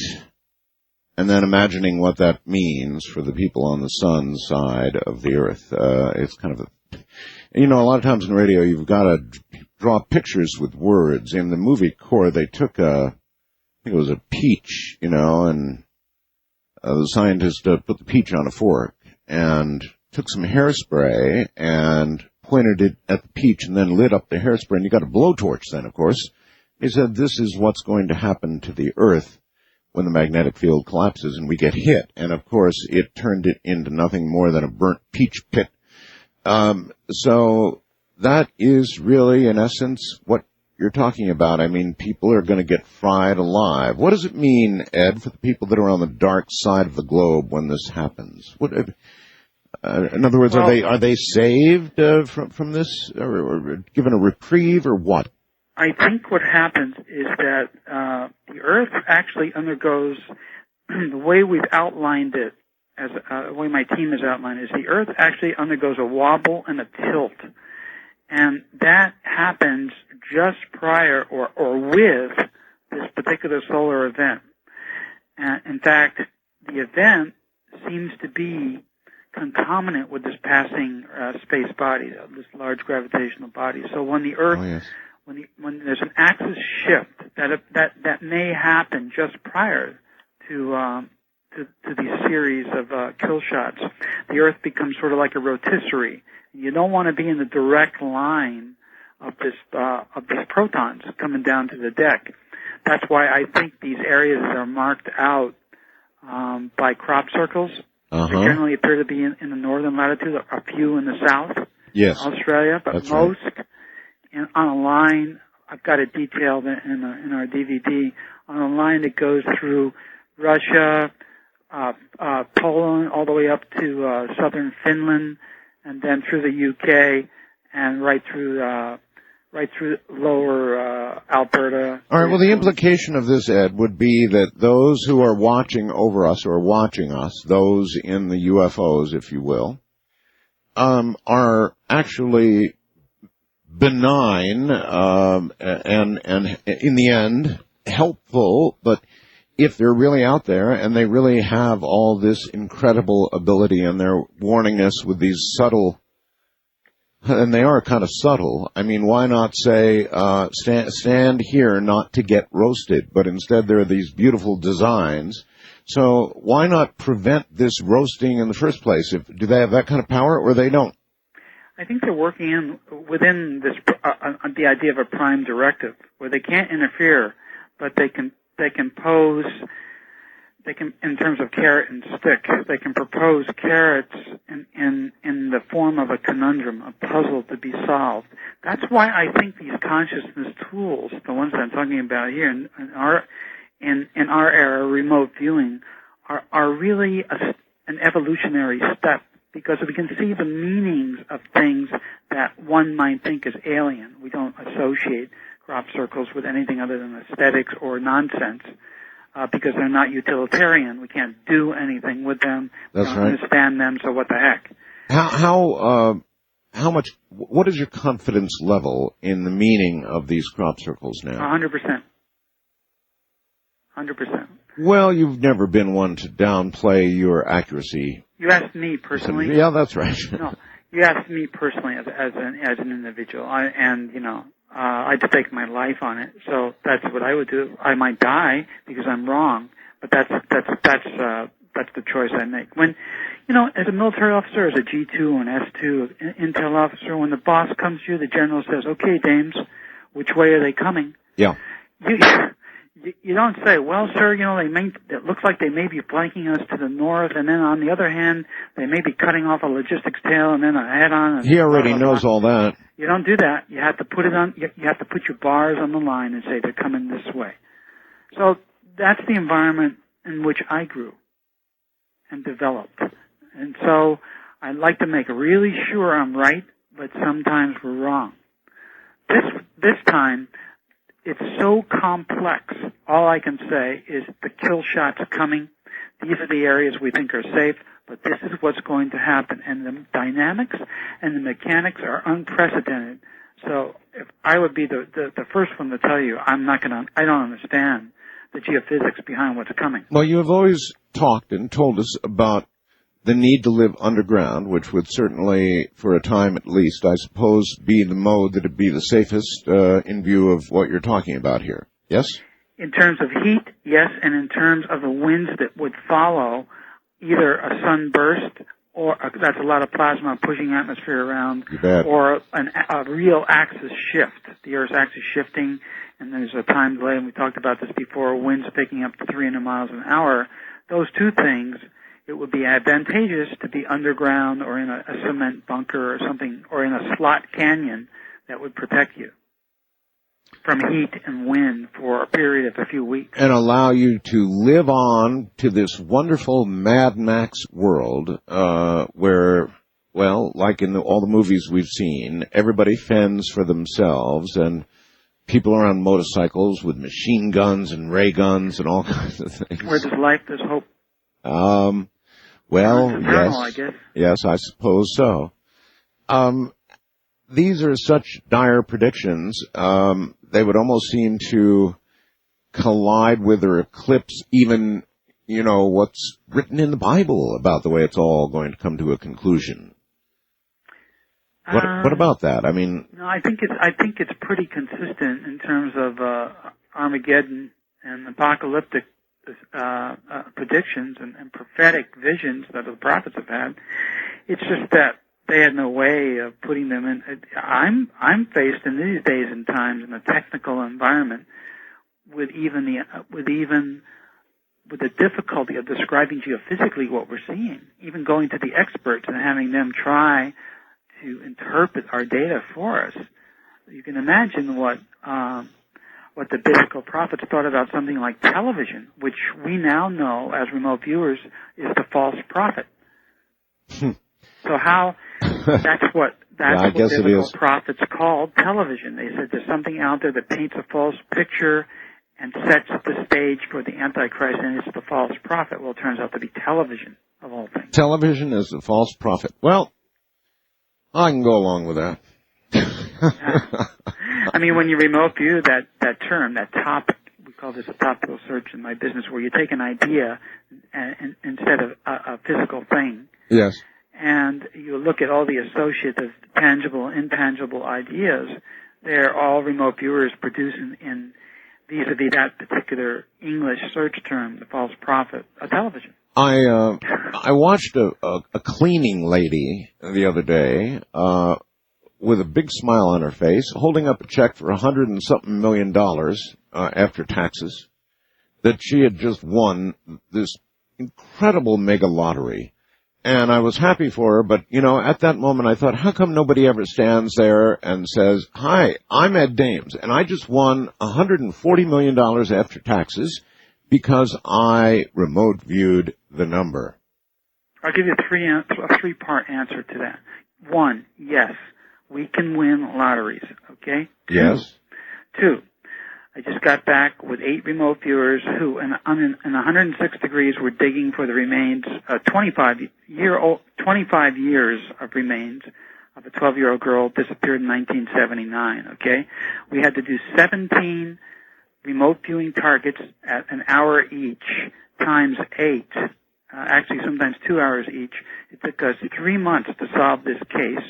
Everybody traveling from all over the U.S. to a spot to reconstruct the scene, talk to the mother, tell the mother how her child died, who killed the child, those kinds of things. Yes. Okay, and my team members they said, Ed, can't we have a break? And so I'm rewarding them. We know where there is a small treasure in California that's accessible and available to us, a lost treasure. A treasure. A treasure. A treasure. So that's what these guys want to do. I mean, they need a break. And they said, please. I need a break. We all need a break from the Killshot stuff. So we're going to prove remote viewing by finding a treasure. Now, this is truly practical. A treasure. God, that's great. Practical. What kind of treasure, Ed? It's some gold bars that a man who died stashed away, and nobody knows where. It's kind of like the Lost Dutchman mine idea. Sounds like an older man hid some gold bars, and then he died, and nobody knows where they are. So they're going to be ours. This sounds almost like a letter from Nigeria. That's a joke, Ed. Yeah, I got it. But as soon as they do that, and we split the earnings, then we're going to run the BTK Strangler, So it's back to work, right? Torture them, kill them, strangle them. Wichita, who's been on the lam, who's been taunting police for almost 3 decades. That's right. We're going to go and hunt him down. We're going to become that monster's nightmare. But my folks need a break. Is there any way, since we're there for a moment, that you're becoming that person's nightmare would be, well, that person would become aware that they have been targeted by you and your team? I'm going to make, no, not only in their dreams, perhaps in the dreams, that's all. Otherwise, unless they're very psychically sensitive, the only way they're going to find out is when I tell the Wichita Eagle newsroom and a few places there that we're coming after him. Yeah. And then he's going to know, because he wants attention, and by God, we're going to give him attention. If you know what he's done, you'll know why, too. Heinous crimes. Terrible, terrible crimes. A monster beyond belief. So, he wants attention, and we're going to give him attention. Well, I know this is a thing of motion pictures, but it does, I mean, doesn't it ever occur to you guys that if you were really on to a brutal, cold-blooded murderer, and they became aware of the fact that you were on to them, as, for example, in reading it in the Wichita Star, that they might come after you? I know what I'm doing, Art. Well, I know what I'm doing in terms question. of my team. My team is armed. Yes. We're honestly armed. We are honestly coordinating with the police. We don't do anything stupid on the ground.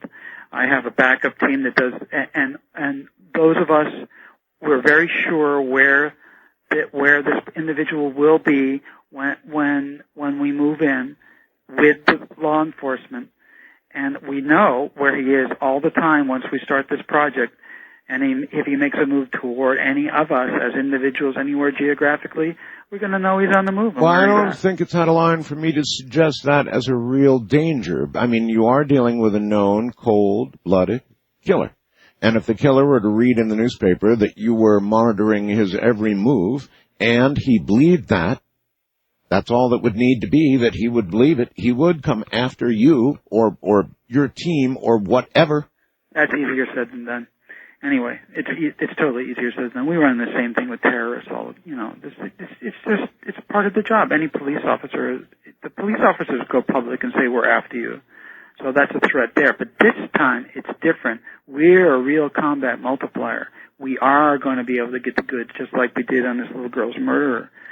So, what's he going to do? How's he going to do it? No, we don't see any problem there. Back to the gold bars for a second. Look, if you guys uncover a bunch of gold bars... We'll take a picture. At the very least, Ed, that's the time when Ed Dames, the remote viewer, stands in front of the cameras when they say, how did you know? And that's your moment to stand there and drive remote viewing right through the roof by saying, I remote viewed the location. Yeah, we did that. We were on the front page of the newspaper in Washington and on the TV news there. But yeah, people like that money, and it packs a wallop in this day and age. And so, my team thinks it's fun, and I think it's fun too. But as soon as we get it, these guys are going to be in the mind of this BTK strangler in Wichita. We'll take a break, and then we'll go after these folks. Because in the end, it's good against evil. Over the years, you have alternately taken on and then sworn off, then taken on, then sworn off, going after the killers of children, going after killers and bad guys in general. You said the work is grueling and backbreaking, and you were sick of it. That's what I remember. Well, I wasn't taking a break, a vacation, so we'll get the gold bars and take a break and have some fun. I mean, the pressures, I've heard you get pretty emotional about this stuff, so the pressures of remote viewing this sort of thing really must be pretty heavy at times. I suppose there's times when you're strong psychically and it's not getting to you, but there's other times when it gets to you.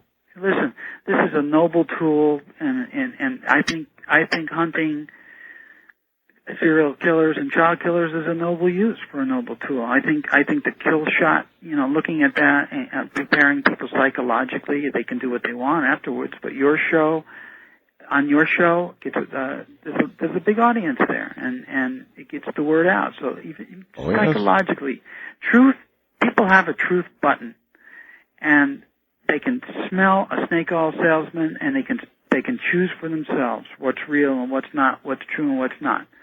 And, the work is more interesting than it is, backbreaking, Art. I have a fascinating job. I think you would agree with me. I do, and we're catching you on a very up day, but I do remember times, Ed, when you were really, I guess, almost depressed by what you were doing, and you were maybe swearing. morose and lugubrious. Morose, that's a good word. You were morose about it.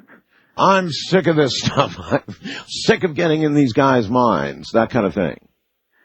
Well, we all said that up there in Washington on this case, and we decided to take a break, to do something that's fun with remote viewing, as long as we have some time left, and we decided to do that. So I wasn't taking a break. Now we're going to take a break, have some fun with it, okay, make some money, and then go back to the grind.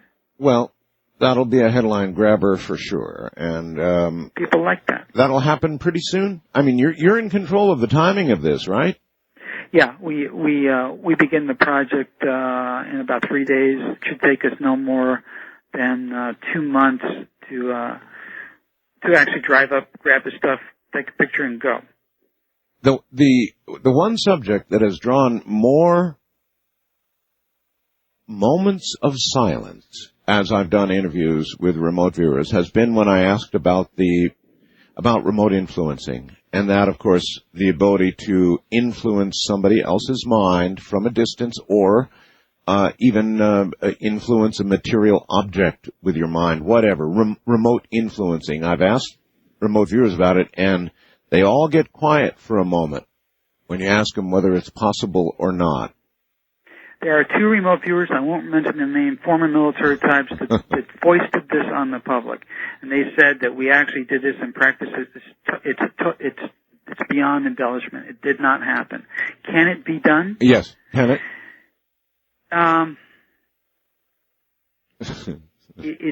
That was the moment. Yeah. Yeah. Just like that. So, telekinesis and psychokinesis are our sister science. I mean, they're diametrically opposite in many ways. You know they can be done because you know what we did to your clock last year. I recall. Yeah. Yeah, I do. So it's possible, but it has to be done in highly controlled, very controlled, technically controlled circumstances. All right, hold it right there. We will get phones in this next hour. One of the time zones out there, it's just about 2 a.m., I believe. I want to at least cover in brief the major points we wanted to get to tonight with Major Dames, and one of them is disease. And you've got something to say about that tonight, right?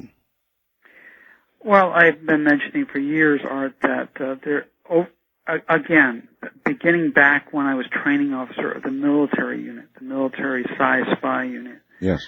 Looking over the horizon, we saw 2 big things, and none of those 2 big things were a nuclear war, by the way. Okay? Right. That's good. One of them was what we're talking about tonight. Turns out that one of those was what we're talking about tonight, the Killshot. And at some juncture, I'd like to give your listeners the order number for that DVD we just produced. Of course, now's a good juncture as any. Go ahead. You think? Okay. They can either go on the web to thekillshot.com to order this DVD, or they can call toll-free 1-866-607-8439. Okay, how much is the DVD? $24.95. $24.95. And then we kept the price really low. It's expertly produced. It's got all the details that I've been talking about. Well, I couldn't talk about the details, but it covers in detail everything we've been talking about here. That same number of people in Edmonton, Canada, the basic workshop on August 14th and 15th, they can call the same number for that workshop. Edmonton's just cleaning up after what they're calling a 200-year freak storm, by the way. Oh, yes, yes. In fact, Ed, there's not a week that goes by that I'm not commenting now on some total freak weather occurrence. I mean, it's all around us. We're like frogs in boiling water. What about those who say, look, he's just out to make a buck, and that's the usual criticism, that gets heaped on somebody like you. Turns out a DVD for $24.95 on. Oh, I make my living through my products. Our public service work, it comes out of our own pockets. It's all volunteer, and we refuse to take a reward. Period. We take no rewards, and public service work is gratis. I make a living out of, as an educator. My workshops and my LearnRV.com training site. And selling DVDs and videotapes and stuff like this, and the remote viewing courses that you've sold. That is your business. So it is. That's correct. That's my business. So you are out to make a buck. That's right. Well, okay, there's nothing wrong with that. That's right. And I enjoy my work. I love my work. I totally love it. As long as I'm alive, I probably will love it. All right. We do want to talk about disease a little bit because you think there is. The other thing that we saw, and this is circa 1984, 1985, 1986, the other things that we were describing over the horizon were dying babies, human babies. And they were dying because what we now know, or the reason that we know now, is something was wrong with the milk. What was wrong with the milk, and we didn't know this until a couple of years ago, was that there's no milk. It's not that there's something wrong with the milk, which was an erroneous a bit of analysis back then. It's that there are no cows left. And there are no cows because the cows have died from a disease. And long ago, I thought that was some type of a bovine AIDS. This is 1986, right? Yeah, look, people should actually go back. People should go back and listen to the programs that we're talking about right now because you did say those things back then. Yeah. You sure as hell did. And so, are we talking about mad cow, Ed? I think that we are. Either that or a bovine tuberculosis. It's one or the other or a new one, something like that. The point is that right now, the two diseases that are paramount in the bovine world are bovine spongiform encephalopathy with its human counterpart, Creutzfeldt-Jacobs disease, mad cow disease. Yep. And bovine TB, which is a very, very serious killer to bovine tuberculosis. Those two diseases and some minor ones that could become major apparently kill all the cows. Infect all of America's dairy cows. This is my absolute nightmare you're talking about, Ed. This is my nightmare. I cannot imagine life without beef. I just can't. Well, life is, I can accept that, but a lot of people can't imagine dying tomorrow, and many people will. And it'll be a surprise. Oh, Catch them all by surprise. I doubt most people anticipate dying tomorrow, Ed. It's just not one of those things you do.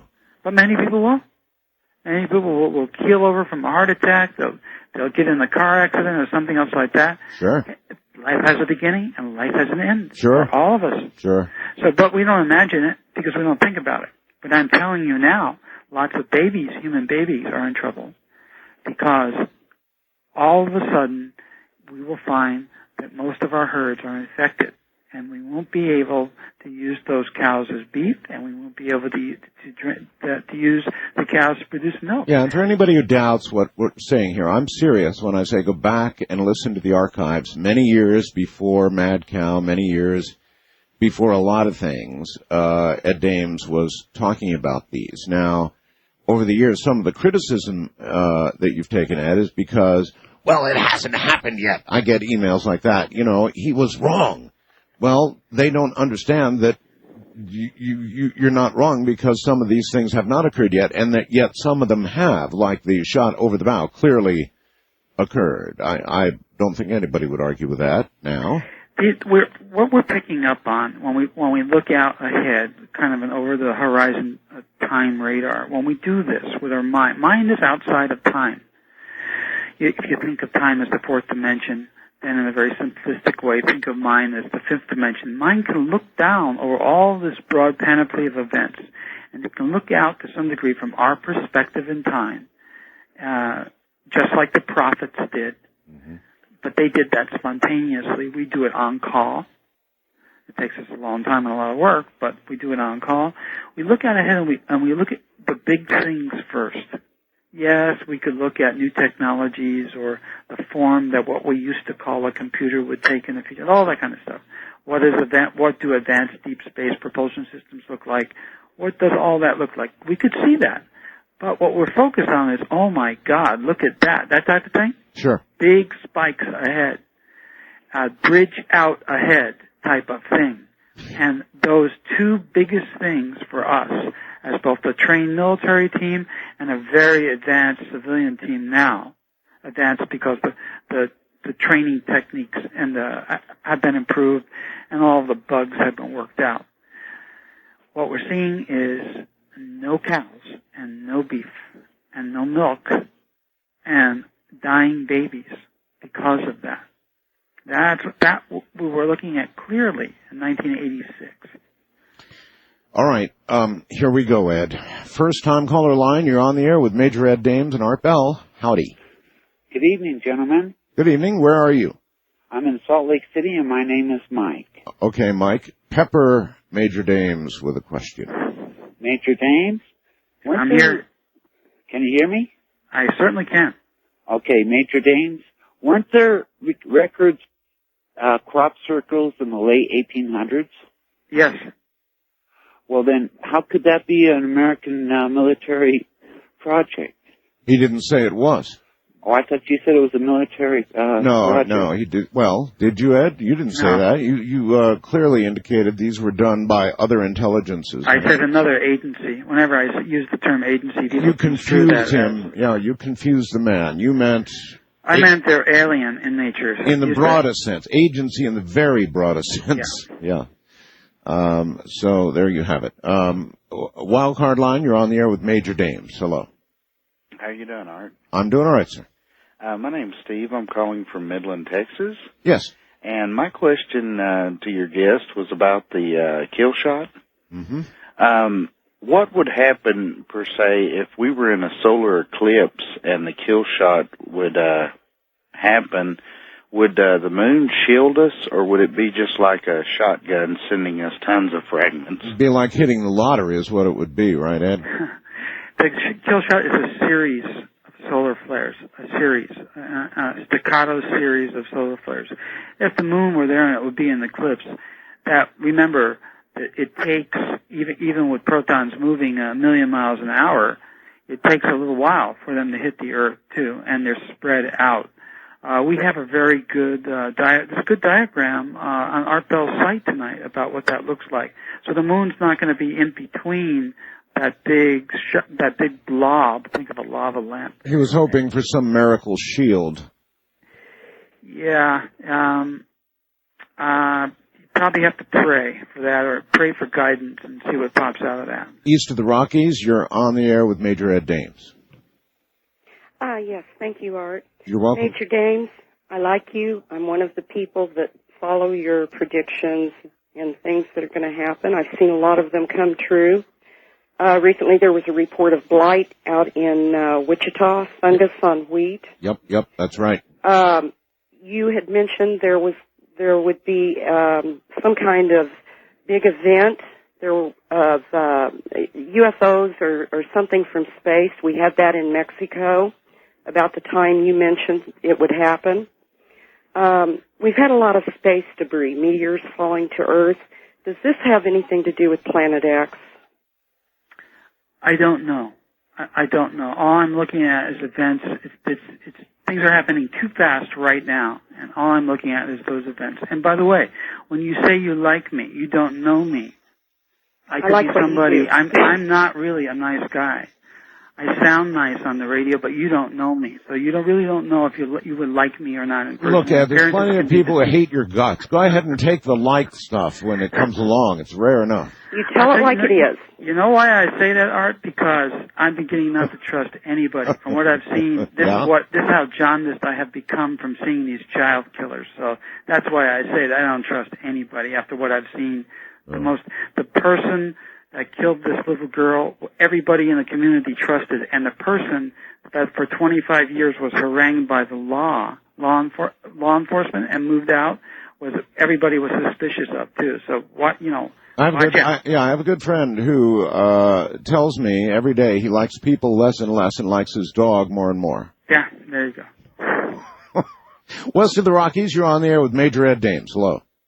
Yes, hello, Art. Yes. This is Randy in Olympia. Hello. I've talked to you a few times on 75 meters. I'm yes. the weakest one of the bunch.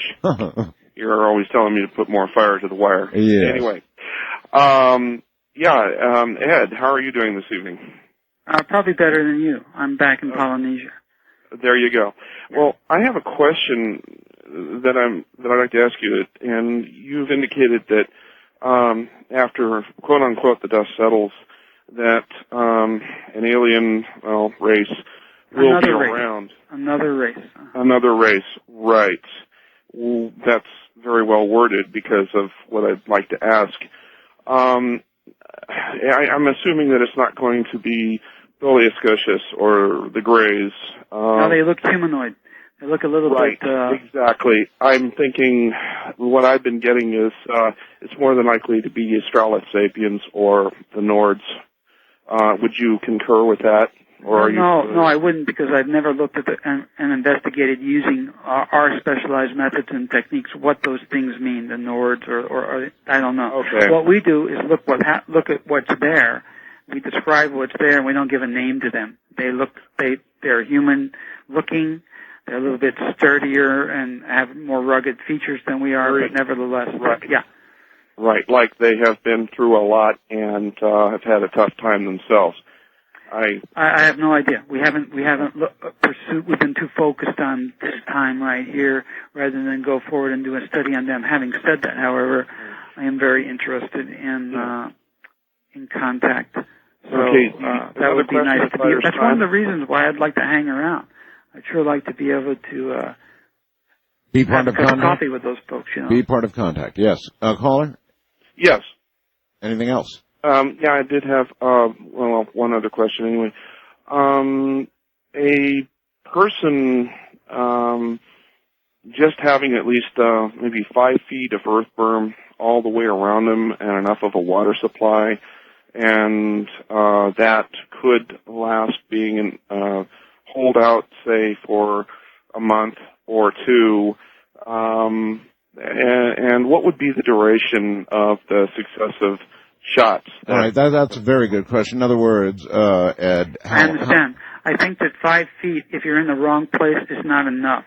5 feet, if you're in those belts and zones that are near the major areas where crop circles have been laid historically, are probably enough. But you still have to protect yourself from the winds. I've sat down with NOAA scientists in the past, and they've done some back-of-the-envelope calculations, and it looks like high winds for at least 2 weeks, subsiding thereafter, going quickly from 150, 200, 300 miles an hour, worst case, back down over a period of 2 weeks to 90 degrees, and very dark skies for quite a while. So short of being in those fortunate areas, you, for example, in Polynesia, are going to be in your cave. It's going to take a cave or something like it, right? I don't know. Yeah, if a lava tube or something like that. It has to be relatively high, though. You don't want to be near the coast, and you don't want to be near a nuclear reactor, most of which are on the coast, because they're going to break, and you're going to have all these mini Chernobyls right next door. Wonderful. It does make sense, though. I know we have double containment nuclear facilities in this country. But if they can't cool themselves and the cooling systems break, and the major cooling system is the sea, then they're going to overheat. Absolutely. And so there would be a pockmarked situation across the U.S., right? Well, it wouldn't be pockmarked necessarily. It would be hot, though, really hot. And hot zones, we call them then, whatever. Chernobyls, mini Chernobyls. So there could be, what, hundreds of miles, thousands, hundreds of miles at least, or what? You're gonna see in certain areas, for instance, Tokyo, north and south of Tokyo, and in places like 3 Mile and those kinds of things, where once cooling can no longer be attained, and they can't shut the reactors down, they're gonna start leaking gas. I guess I was after what kind of sphere. It would depend, I suppose, on winds and a lot of things, but. So I think the permutations are so great that we wouldn't, as remote viewers, we wouldn't even try to calculate, any of the permutations. But what we can do, and what we have been doing, is looking at those safe zones, which might not necessarily be exodus points, but we know that there are certain safe zones, and they appear to be generally north of, as we put down in the Killshot DVD, north of about 48, 46 degrees, something like that. Very quickly, you're on the air with Major Ed Dames. Hello. Hi there. Hi. Hi, I'm calling from Toronto, Canada. Toronto. Okay. Okay. My main question is, I understand that your guest is pretty accurate. But there was another remote viewer, I think by the name of Lynn Buchanan, that was on Coast to Coast some time ago, and he says there is no Planet X. And just with all due respect, I don't know, who are we to believe? You know what I mean? That is now I don't recall. Do I recall his saying that? Are you aware, Ed, that Lynn has said there's no Planet X? I'm not aware of that, no. I wasn't specifically aware of it. I don't exactly remember. And who to believe is a personal choice. Well, yes, but the caller raises an awfully good point. Both of you hold on for a second. I mean, he really does raise a good point. If you have two remote viewers, both of good repute, as it were, but they're saying very different things about something so gigantic, well, that is conceivably a problem, isn't it? We'll ask and we'll explore when we get back. From the high desert in the middle of the night, you're listening to Coast AM. I'm Art Bell. Well, all right. Once again, Major Ed Dames, and he's got a new DVD that's coming out, and it's a biggie. It's all about the Killshot. Is it called The Killshot? It is indeed. There's a website that's called thekillshot.com, and the DVD is called The Killshot. It's shipping now, Art. Wow. Well, at the very least, it's a hell of a coffee table DVD. Everybody is going to ask you, what in God's name is that? The Killshot. And you'll just calmly look up and say, oh, that's the DVD all about our sun destroying the Earth, or pretty close. And that should get a conversation going, if nothing else will. I'll send you one. You'll like it, Art. I would enjoy that, Ed. You know my address? I do. I would very much enjoy that. Fire one off. All right. Let us continue. Now, caller, still there, caller? Yes. You point out, or you say, that Lynn Buchanan said there is no Planet X. I personally can't attest to his having said that because I don't remember it. But if he did, well, let's just take it as if he did, Ed. And you say, well, these are opinions. But I'm with the caller in a way. In other words, if remote viewing is repeatable science, then the remote viewers should, for the most part, agree. They have to be professionals. Lynn Buchanan was one of the three. I was the training officer. Lynn Buchanan was one of three military members of that unit who did not complete my course. They were dismissed by me because they could not adhere to the rigor of the training protocols. Caller? Yeah. Okay. Well, I guess my question extends even past that in a way. Okay. There's a psychic that's probably the most world-renowned, Sylvia Brown, whom you've had on your show a number of times. Of course, yes. And she's mentioned nothing of this. She says something similar in a way that in 100 years she cannot see past that, meaning... That's interesting. Meaning nothing will be... And actually she's writing a book on... So she sees her own discontinuity, is what you're saying. Right. And I'm just, like as an average person, I mean, I have an open mind, but, I'm not a flake, but I have an open mind, and, I'm trying to maneuver my way around take over here. All right, go ahead. What we're talking about, the difference between psychics and remote viewers is one of rigor. Remote viewing is a way of bypassing, it's direct knowledge. It's a way of knowing without thinking. There's no overlay of personal biases or conditioned thought patterns allowed. There's no imagineering, no artistic license, just hard, cold, objective facts. Psychics can't do this. That's why information produced by psychics can't be used in life or death situations, or where the use of deadly force is sanctioned. Psychics gravitate toward an experience, which turns their information into crap. Remote viewers specialize in the production of very high-value data, which disallows, for technical reasons I won't elaborate on, a virtual experience of the target. So the remote viewing student is taught how to conduct an end run around the thinking process and creative imagination, and to distinguish and separate out those things from actual target-related data. The psychics can't do this. They have to be taught to do it. They don't know when. They don't know at what point where their imagination crosses over and overlays the target-related data. There's no rigor, no structure. It's like them playing a piano without ever having learned music. It might sound good, but think of how much better it would sound if they learned the structure. And that's what we have. How many people with psychic ability have intentionally sought you out to apply that discipline to it and improve what they do? Hundreds.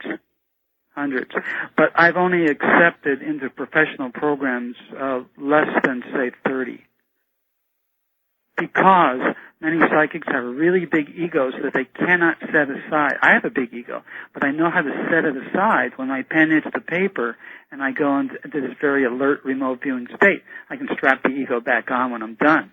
But psychics, sometimes they've been told how good they are so much, they sometimes can't get shucked off that ego when they start the session, and no matter how many times you bang them about the head and shoulders, they still think they're right.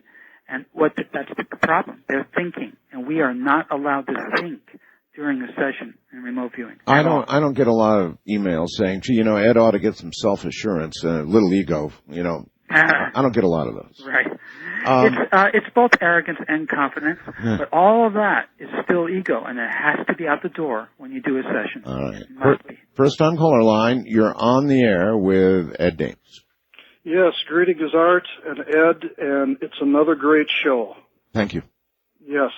Mr. Dames, you mentioned a term earlier, rapture, and I was wondering if you knew that Jesus Christ stated prophetically that the sun would be darkened and that the stars would fall from heaven. Do you believe, sir, that you're seeing the same thing? All right, fair enough. That Jesus was perhaps a remote viewer. All right, hold it right there. Let's see. In other words, is it all coinciding biblically, Ed, for you? Not all of it. But because of the not vast necessarily, but because of the long periods of time. And by the way, I'm pretty familiar in terms of translation with everything that Jesus Christ was purported to have said, and I don't remember him saying that. I do remember prophets saying that, reading about that, but not Christ himself. I know that Christ said this when asked when it would begin. He said, allegedly, that it will begin when, the abomination of desolation is standing where it ought not, which is the contemporary translation of that. And then it would all begin. Now, I've remote viewed that because I was very interested in that, in Jesus of Nazareth. And I know what it means, but I won't say it on the air because it's so controversial that I'll lose a lot of friends and make a lot of enemies. More than I have now. That usually doesn't stop you. This time it does. It's a very, very controversial. I'll tell you off there, or if your listeners have learned remote viewing, they can hit that topic themselves. All right. Wildcard line, you're on the air with Major Ed Dames. Hi.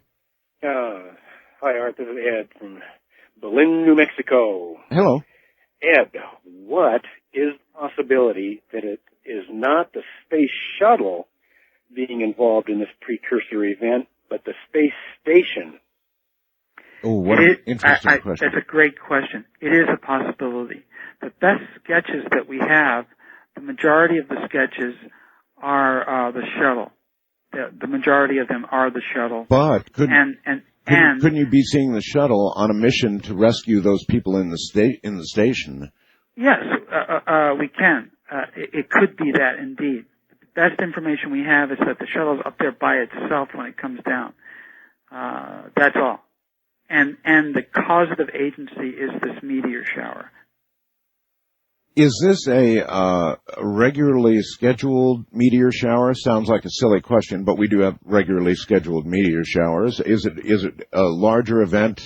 I don't know if it's a regularly scheduled, cyclical meteor shower, but this one is where meteors actually not only enter Earth's atmosphere, but come all the way down to the ground in an unprecedented fashion.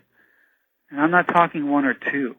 I'm talking raining down, on the ground, which is unprecedented. There's been a lot of hype on the internet lately from the Aussie bloke and others claiming this is already happening and it's being somehow shut up.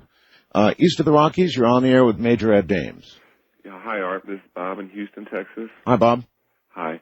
I was wondering if there were any enemy of our enemies today using this technology or, remote viewing. And also I was curious about the occult strain of this or the Luciferian type use of this. Well, two questions, really, I think. Are any foreign governments, our enemies specifically, using this? The People's Republic of China is moving along by leaps and bounds, including in our sister science, the not remote influencing, but telekinesis. So that's one of the reasons the Matrix Intelligence Agency was created, was to counter that. And I speak that language fluently, Mandarin. And I know you do. Well. I know you do. You speak Chinese. How do you come to speak Chinese fluently? Oh, many years in my spy days, one of the ways I spied against Russia was through the back door. So I went through, used China to spy on the Russians because they were looking the other way. Mm-hmm. All right. He asked, Mama didn't raise no fool. Did Mama raise somebody who's toyed around? You did, after all, remote view the concept of Lucifer. Satan, actually. Satan, sorry. But, all right. So he asked about Luciferian connections between with remote viewing, and it is interesting that you would have remote viewed Satan, is it not? I mean, there's no connections. It's a powerful mind tool. Remote viewing is a powerful trained mind tool, and you can turn it on. You can turn that spotlight in any direction that you want, good or bad, dark or light. And you remember the day that I decided to take a look around vis-a-vis the Satan issue because of Columbine. I wanted to know why. I remember. There's no precedent for children killing children. What is going on? Is it just the population density, or is it something, television or something else? And I wanted to see if there was a supernatural, metaphysical, not necessarily transcendental, force or influence that was coming from the outside in, that was invisible, that would have influenced two children to kill their peers. That's the only reason I looked at the concept of Satan. And when I did, I discovered using these techniques and methods, as far as I was concerned, that I was looking not just at an idea in men's minds, but a physical entity. Really? And I also realized that I should have ran like hell, because this thing knew that I was looking at it, even though I was looking through time. Boy, I'll tell you, that's the one entity you would not want to have notice you in any way whatsoever, either on this plane or certainly not its plane. Yikes. West of the Rockies, you're on the air with Major Ed Dames. Yes, hello, Art. Hi, Ed.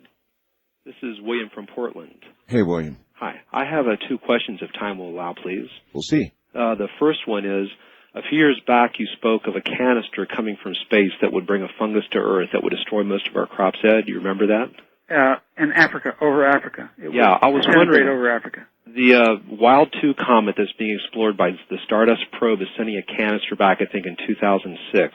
Is there a chance that this could be the event you pretended? Huh. We were specifically looking. Yes, there is a chance, because we were. I had two students who were remote viewing the Hale-Bopp comet, and they actually sketched a canister connected to that comet. there. So I associated the comet and the canister, thinking that it was the Hale-Bopp comet. So we double-checked our work, and it did indeed look like it was coming in about the same time as the Hale-Bopp comet. But yeah, it was pretty loose, and it was done fast. The canister's real, unfortunately. For me, this is one of the things I would have never talked about publicly because it vitiates and damages the other data. It's so wild an idea, and yet I have to stand by it. There's a canister that either has or is coming. It looks like it already has disintegrated in the atmosphere over Africa. Oh, wow. She disappeared a few weeks back in Corvallis. She was grabbed from her apartment. Okay, under the circumstances, caller. She disappeared a few weeks back in Corvallis. She was grabbed from her apartment. Okay, under the circumstances, caller, since it's a case going on right now, I'm going to eliminate the name from the air. Oh, I'm sorry. There's a crime that's occurred in Oregon to a young lady. How old is the young lady, Art? 19. Yeah, I limit my searches to children. Okay. I'm sorry, it's just one of those things.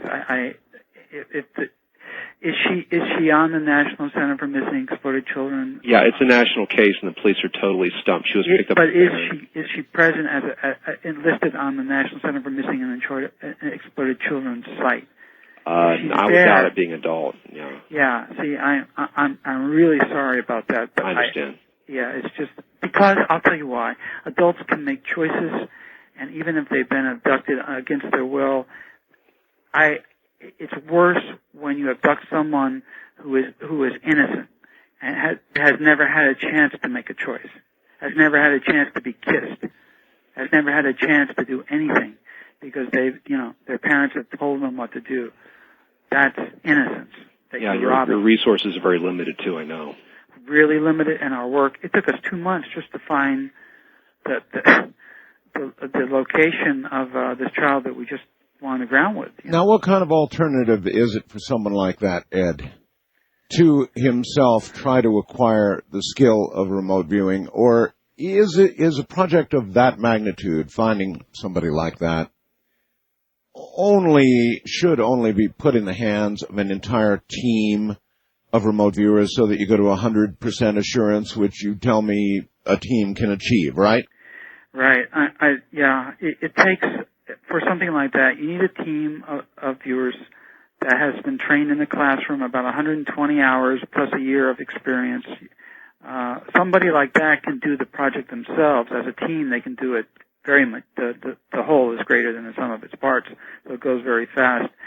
If they learn it through my DVD series, LearnRV.com, for instance, it still is not enough for them. The search problem is our most difficult problem. It's the most difficult. And even working together after LearnRV.com, the DVDs, the four-set DVD, it's still difficult without the experience in the field. Well, how are you doing this anyway? I mean, you find an individual, and then you attempt to describe that individual's surroundings, identifiable things. Well, first we would determine whether or not the individual is dead or alive. Yeah. Okay. Then, dead or alive, we look to see where in the world we're at. Are we if it's a female, in most cases it is, are we in some Middle Eastern country, African country, and they're a sex slave, or are we in the Pacific Northwest? So we have to establish where in the world we're at, and then what region we're at, and then what area we're at, and then where the site is. That's 50% of our work right there. And that is done how? By looking at adjacent objects and recognizable things? I mean, I know... Correct. We're looking at the most significant features. So, for instance, we found the child that we just worked on, that location, by looking at the region's most significant feature, which turned out to be the Seattle Space Needle. Then we had to go down and look at the most recognizable feature within, say, 50 miles of the site, and that turned out to be the Snake River. Then we go down even further, microscopically, and look to see what's right next to the remains of the child. Right. On and on and on. We actually had 17 points, 17 different targets. And this is hours and hours of man-hours and I guess woman hours. Yeah, we have one woman on my primary team, Dawn Stoltz from Virginia Beach. So it's hundreds and hundreds of hours, yes. And that's why we can't respond effectively to an Amber Alert. We can't get there in time. Huh. Well, thank goodness for Amber Alert. It was a good idea. I couldn't agree more. To tag on, and all radio stations are now by law part of it, Ed. So I'm perfectly aware of that. Yeah. Yeah. So anyway, listen. One more time for the DVDs, for information, I suppose, and your phone number again to order the DVDs. To order the Killshot DVD or Learn RV DVD. That number is toll free 866-607-8439. Okay, one more time, real quick. 866-607-8439. All right. Listen, my friend, that's it. We're out of time. We've done it again. Thanks a million. As always, look for you next time, Ed, and thank you so very much. Aloha, Art. Aloha indeed. That's it. Right, back to the cave now. We sort of joke about that. He's got a cave. He really does have a cave, so he's a man who believes what he says. From the high desert in the middle of the night, that's it for tonight. See you tomorrow night. Till then, ciao.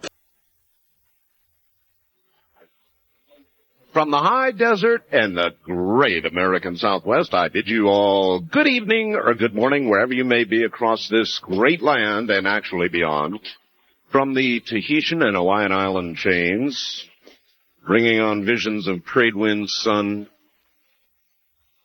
hula skirts, grass skirts, hammocks, drinks with umbrellas, to the Caribbean where similar visions can be conjured, south into South America, north all the way to the pole, and worldwide on ye old internet. This is Coast to Coast AM. I'm Art Bell. Good morning. You're about to meet a brilliant man. Dr. Michio Kaku is an authority on relativity theory and quantum physics. He's a professor of theoretical physics at City University of New York. He's also the author of the widely acclaimed bestseller Hyperspace, which both the New York Times and the Washington Post selected as one of the top science books of the year. How about that? Also is the author of Beyond Einstein and Quantum Field Theory, a Modern Introduction. Dr. Kaku graduated summa cum laude from Harvard in 1968, received his Ph.D. from Berkeley, and has been a professor at CCNY for the past 25 years. Co-founder of String Field Theory, and author of 9 books and over 70 scientific articles, Dr. Kaku is currently working on completing Einstein's dream of a theory of everything. That would be a single theory to describe everything from protons, neutrons, or even DNA. Voted one of the 100 smartest New Yorkers by New York Magazine. He has his own program on WBAI in New York, KPFA in Berkeley, KCMU in Seattle, and WWUH in West Hartford. He's been on Nightline, PBS, Nova, Larry King, The Learning Channel, 60 Minutes, a special Stephen Hawking's Universe. He's been all over the place. Now, I've got him on the line, and I am reading presently a book by Richard Preston. It is a particularly intriguing book. It is called First Light, and it is Richard Preston's a non-fictional work on astronomers. And he talks a lot about Palomar in the book, but there is one portion of the book that I want to read to Professor Kaku and you. And I want you to listen to this and see what you think. As an object in its own right, the universe resembles a sponge of rising dough in which superclusters of galaxies interfinger around voids or cavities, as if the superclusters were the matrix of the sponge. As an object, the universe also looks remarkably like a swollen, pocked filamentary cloud dissipating after an explosion, something that began with a bang. Unlike a classical explosion, the Big Bang had no expansion center or point of origin. The explosion did not begin in any particular place. It happened everywhere out there. The prevailing theory of the Big Bang is called the inflation theory. Now listen carefully.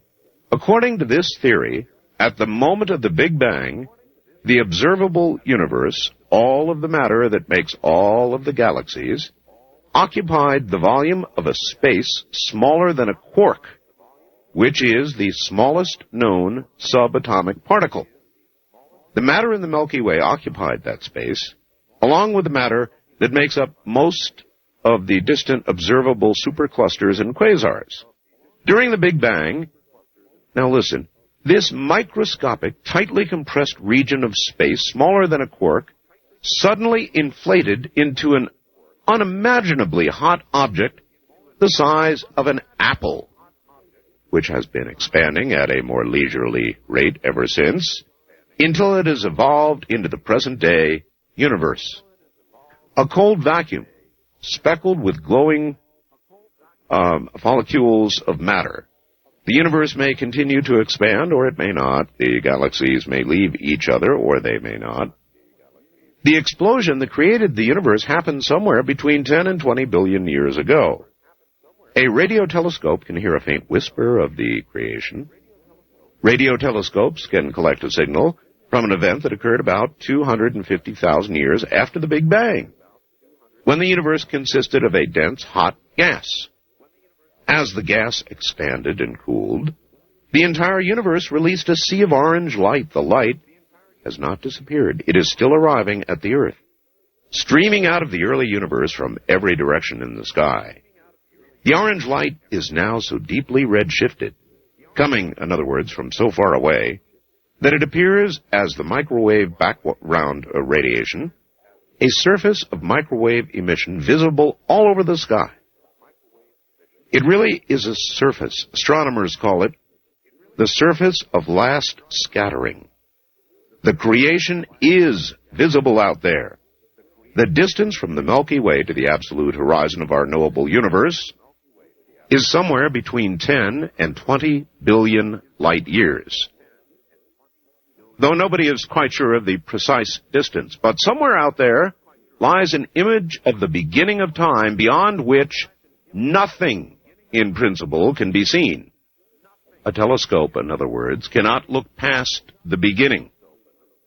And now I read that in the book First Light by Richard Preston, and this is no reflection on Richard Preston, but I'll tell you, it sounds like comic book stuff to me.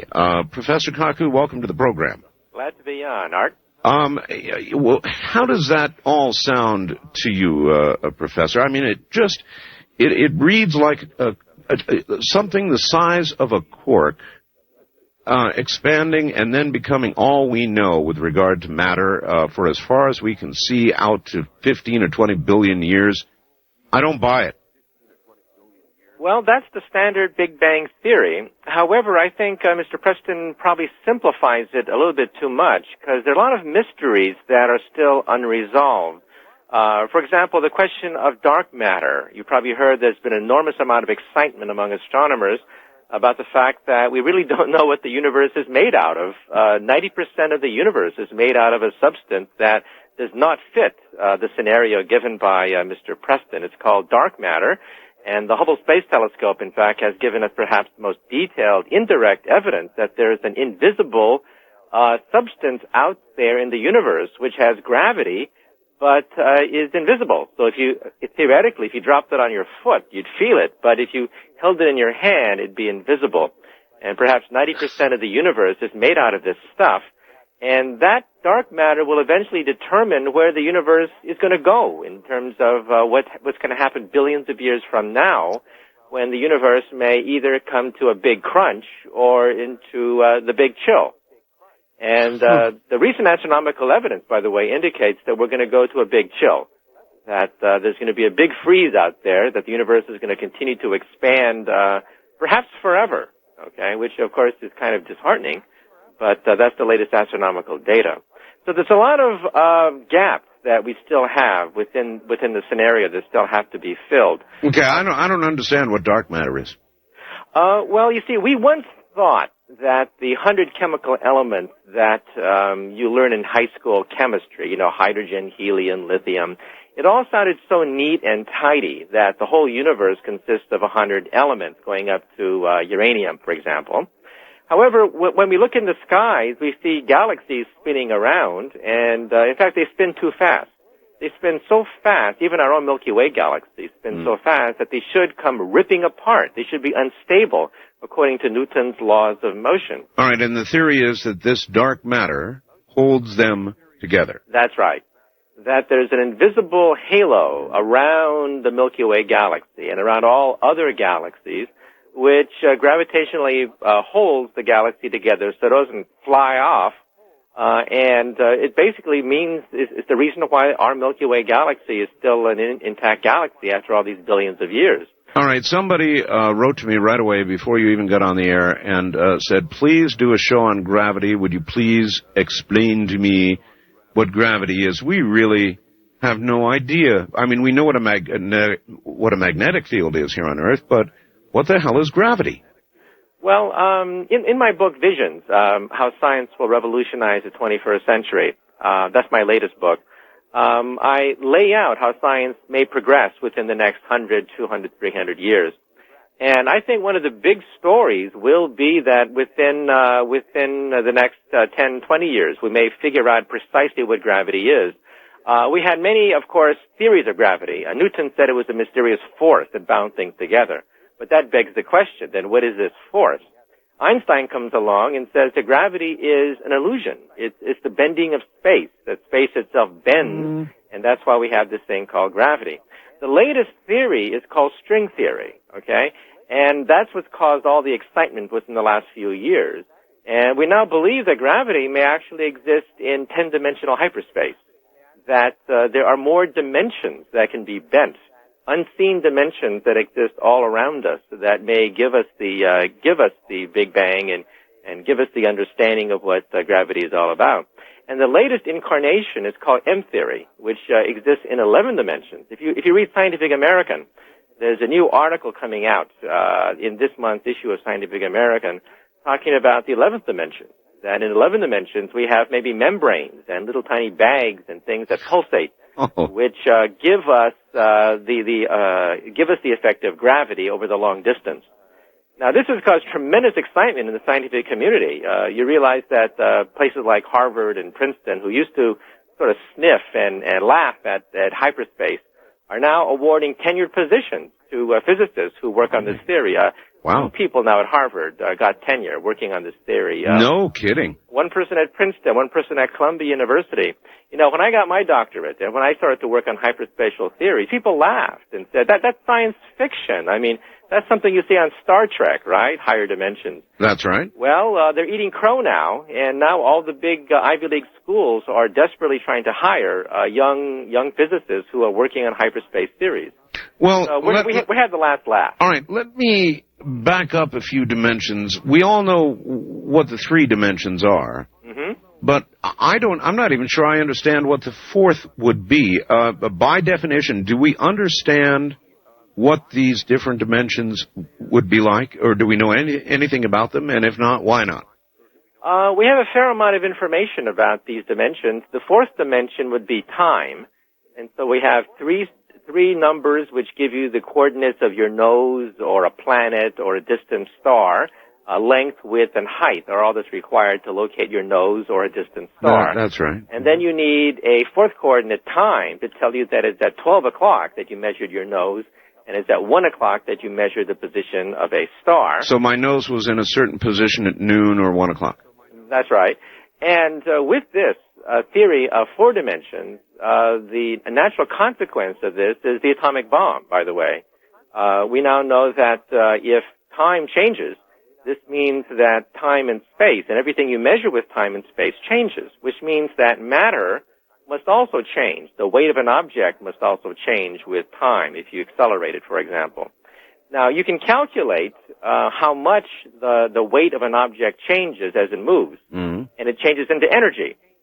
And the formula for that change is E equals mc squared. So precisely the atomic bomb is a direct consequence of adding time as a fourth dimension. So one of the simplest results of the fourth dimension being time is the atomic bomb, the hydrogen bomb, and the sun. The sun essentially is the ball of fire that is made possible by the fact that time is the fourth dimension. Now we realize that Einstein didn't go far enough. He stopped at 4. But now we physicists are going to 5, 6, 7 dimensions, and now 10 and 11 dimensions. All right, well, you're jumping up too quickly for me. I would like to, okay, I think I grasp what the fourth would be. Take me one more jump. If we were to go from there to the fifth, what would we then be looking at? Okay, well, these 4 dimensions that Einstein proposed are bent, and they ripple, and they vibrate. They're not static at all, like Newton thought.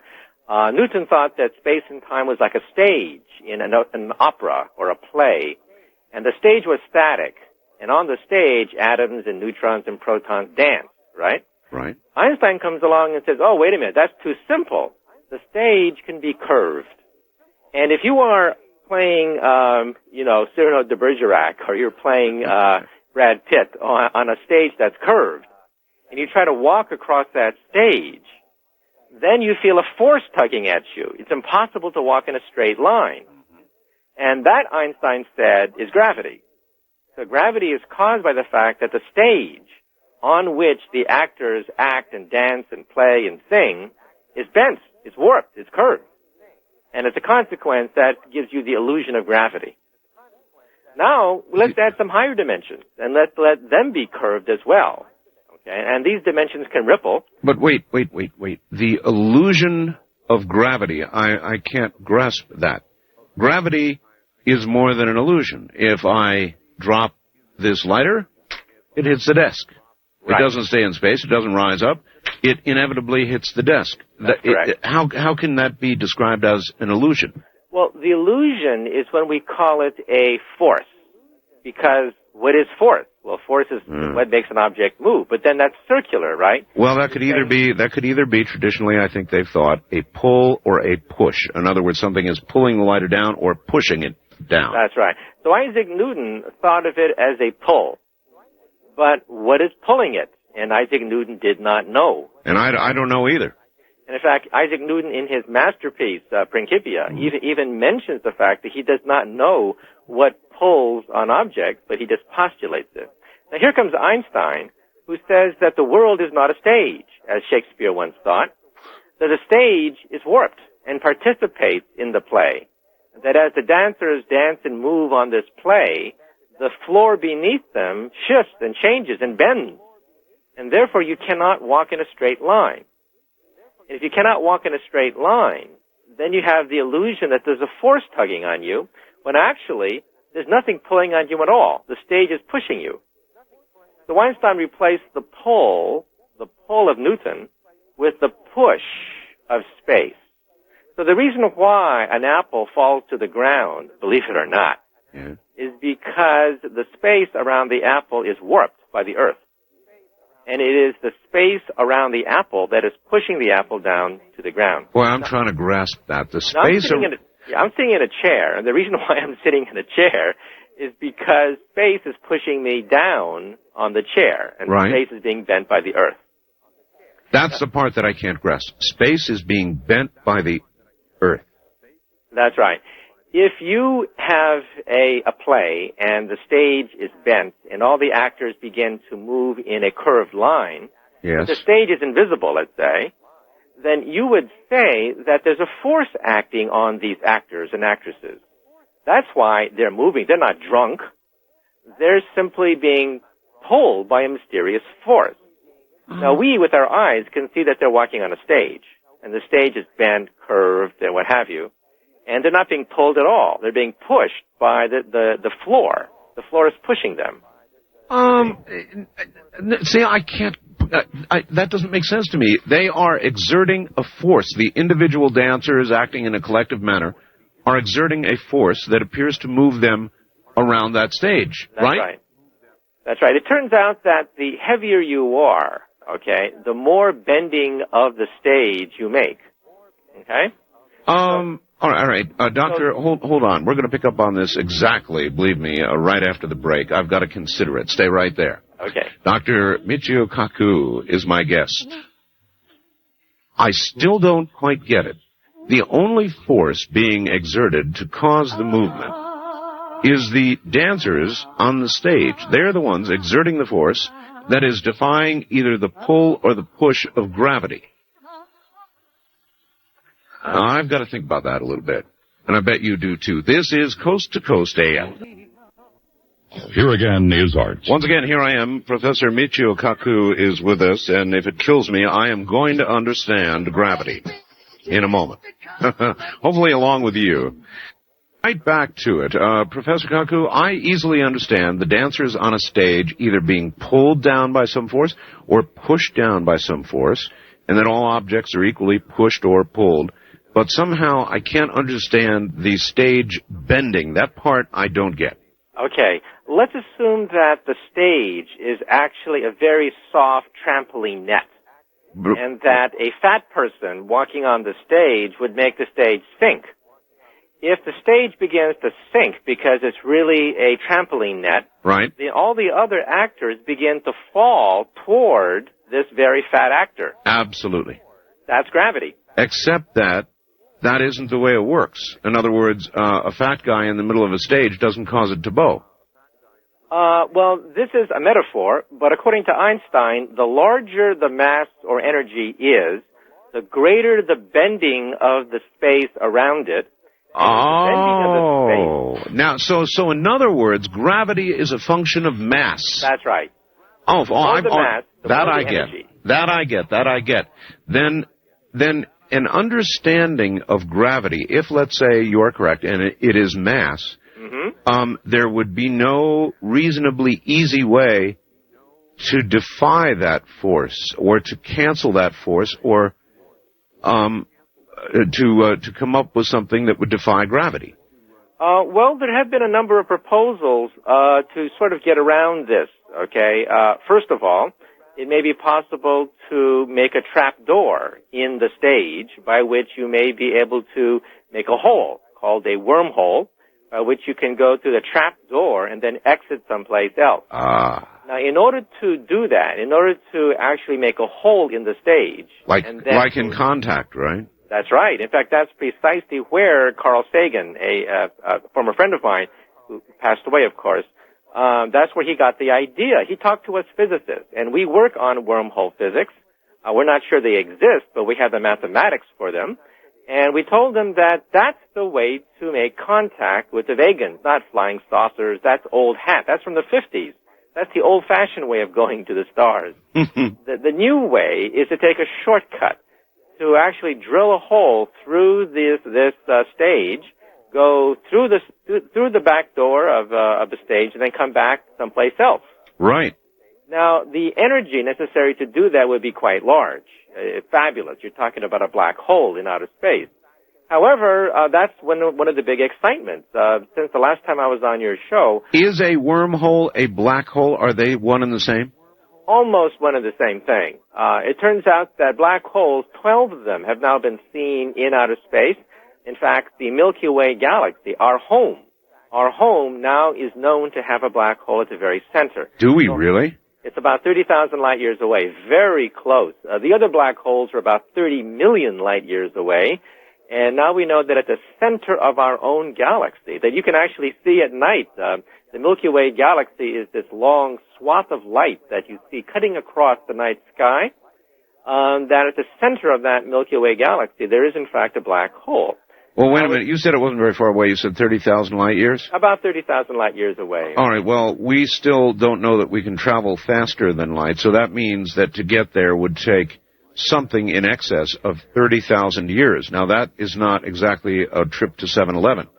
That's right. That's if you go the old-fashioned way, via flying saucer or something. The new-fashioned way is via the contact mechanism that was in that movie when Jodie Foster went into that device.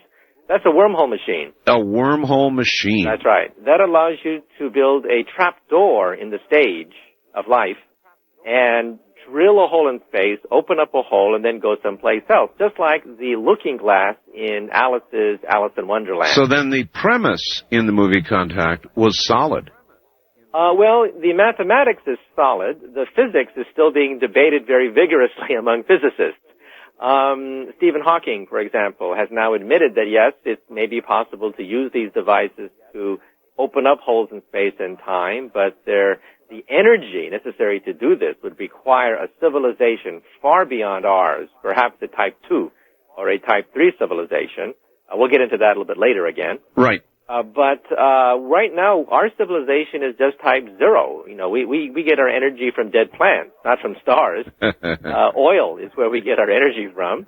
And oil is too primitive to give us the ability to open up a trap door in the stage of the universe by which we can then tunnel our way through to another point in space and time. So we think that perhaps a fraction of the black holes in outer space may in fact have genuine wormholes at the center, by which it may be possible to take a shortcut through space and time. So not every black hole would have a wormhole. That's right. And there is some debate. The main debate among physicists is about how stable they are. Most physicists believe that black holes do open up wormholes. That's what Einstein's equations tell us. It just stares at you. Are they like tornadoes in the atmosphere? Are they created as rarely as tornadoes in the atmosphere with as much instability? In some sense, it's a good analogy. The Hubble Space Telescope has clocked the black holes like NGC 4258, swirling at about 1 million miles an hour. Wow. That's the rate at which they spin. And we think that at the very center, the eye of the hurricane, the eye of the tornado, we think that's where the wormhole may be. And there's some debate about how stable they are. Some physicists believe that they open up, but they're not stable, so you can't use them to go across space and time like in Contact. Right. Others believe they can be stabilized, okay? And physicists are inventing different mechanisms by which to stabilize these things so that a human may be able to fall right through these things in the same way that Alice went through the looking glass. Wait a minute now. You're working on ways to stabilize wormholes within black holes, or to create actually a black hole with a wormhole? Well, we think that the eye of the hurricane is similar to the wormhole inside a black hole. Now, this means that a star or a galaxy is spinning very rapidly. And instead of collapsing to a dot like we used to think, that was the old picture, that a black hole collapses to a dot. Yes. Anyone that falls into this dot is going to be killed because, of course, you're going to be crushed into this small little dot. That's the old picture, and we no longer believe that. The new picture, because we have these beautiful Hubble Space Telescope photographs of these things now. They're on the Internet, in fact. How does one photograph something that is black in space? We don't actually photograph the invisible black hole because, how do you photograph something that's invisible, right? Exactly. We photograph the gases that swirl in a disk around what is called the event horizon. Okay. And we think that the black hole condenses into a ring of fire, a ring of neutrons. Yes. No longer a dot. We think it collapses into a ring. And anyone that falls through the ring is like Alice falling through the looking glass. Or Jody falling through the machine. That's right. So the frame of the looking glass is the black hole. The black hole is the frame of the looking glass, not the glass itself. Right. The glass itself is the wormhole. The black hole is the frame, the circular frame of the looking glass. Well, yeah, but that analogy would imply that the wormhole is very large. That's right. And we think that some of these black holes could be quite large, large enough for objects to fall through them without being ripped apart. If the black hole is very small, then of course you might hit the black hole by accident and then get ripped apart by tidal forces. But very large black holes, perhaps we can fall right through. Now, some physicists, like at Caltech, have speculated that if negative matter exists, negative matter is not antimatter. Antimatter exists. In fact, when I was in high school, I used to play with antimatter as a science fair project, for which I won the National Science Fair Award. Anyway, negative matter has never been seen. Negative matter falls up. It has anti-gravity. No, hold on. Negative matter. So again, we go back to the theory that gravity is mass. That's right. And negative would have a negative mass? That's right. Instead of creating a depression, instead of a fat actor making a big depression in this soft trampoline net, this actor would actually create a small mountain, a small little peak. I've got you. What is negative matter? Okay, first of all, we've never seen negative matter. Okay, we've looked for it. We physicists have looked very hard for negative matter. We've never seen it, but it would fall up. It would not fall down. Well, maybe it's all fallen up and gone away. Yeah, that's one theory, that it's already left the Earth. And that's why we can't see it. Now, if you could find negative matter, that would stabilize the wormhole. And then you could start to make a ring of negative matter and fall through the ring right in your basement. You wouldn't have to go to a black hole. And you would not need the amount of energy that you spoke of. Is that correct? In principle, that's right. If you could just get your hands on negative matter. Right. Now, we know that negative energy exists. Okay, that's been well established now. There's something called a Casimir effect, which startled physicists. We physicists used to think that negative energy was not possible. And we used to laugh at anyone who said negative energy was possible. Well, you can actually make it in the laboratory now. It's well confirmed. It's called the Casimir effect. However, it's very small. It's a very tiny effect you can make in the laboratory. What is it?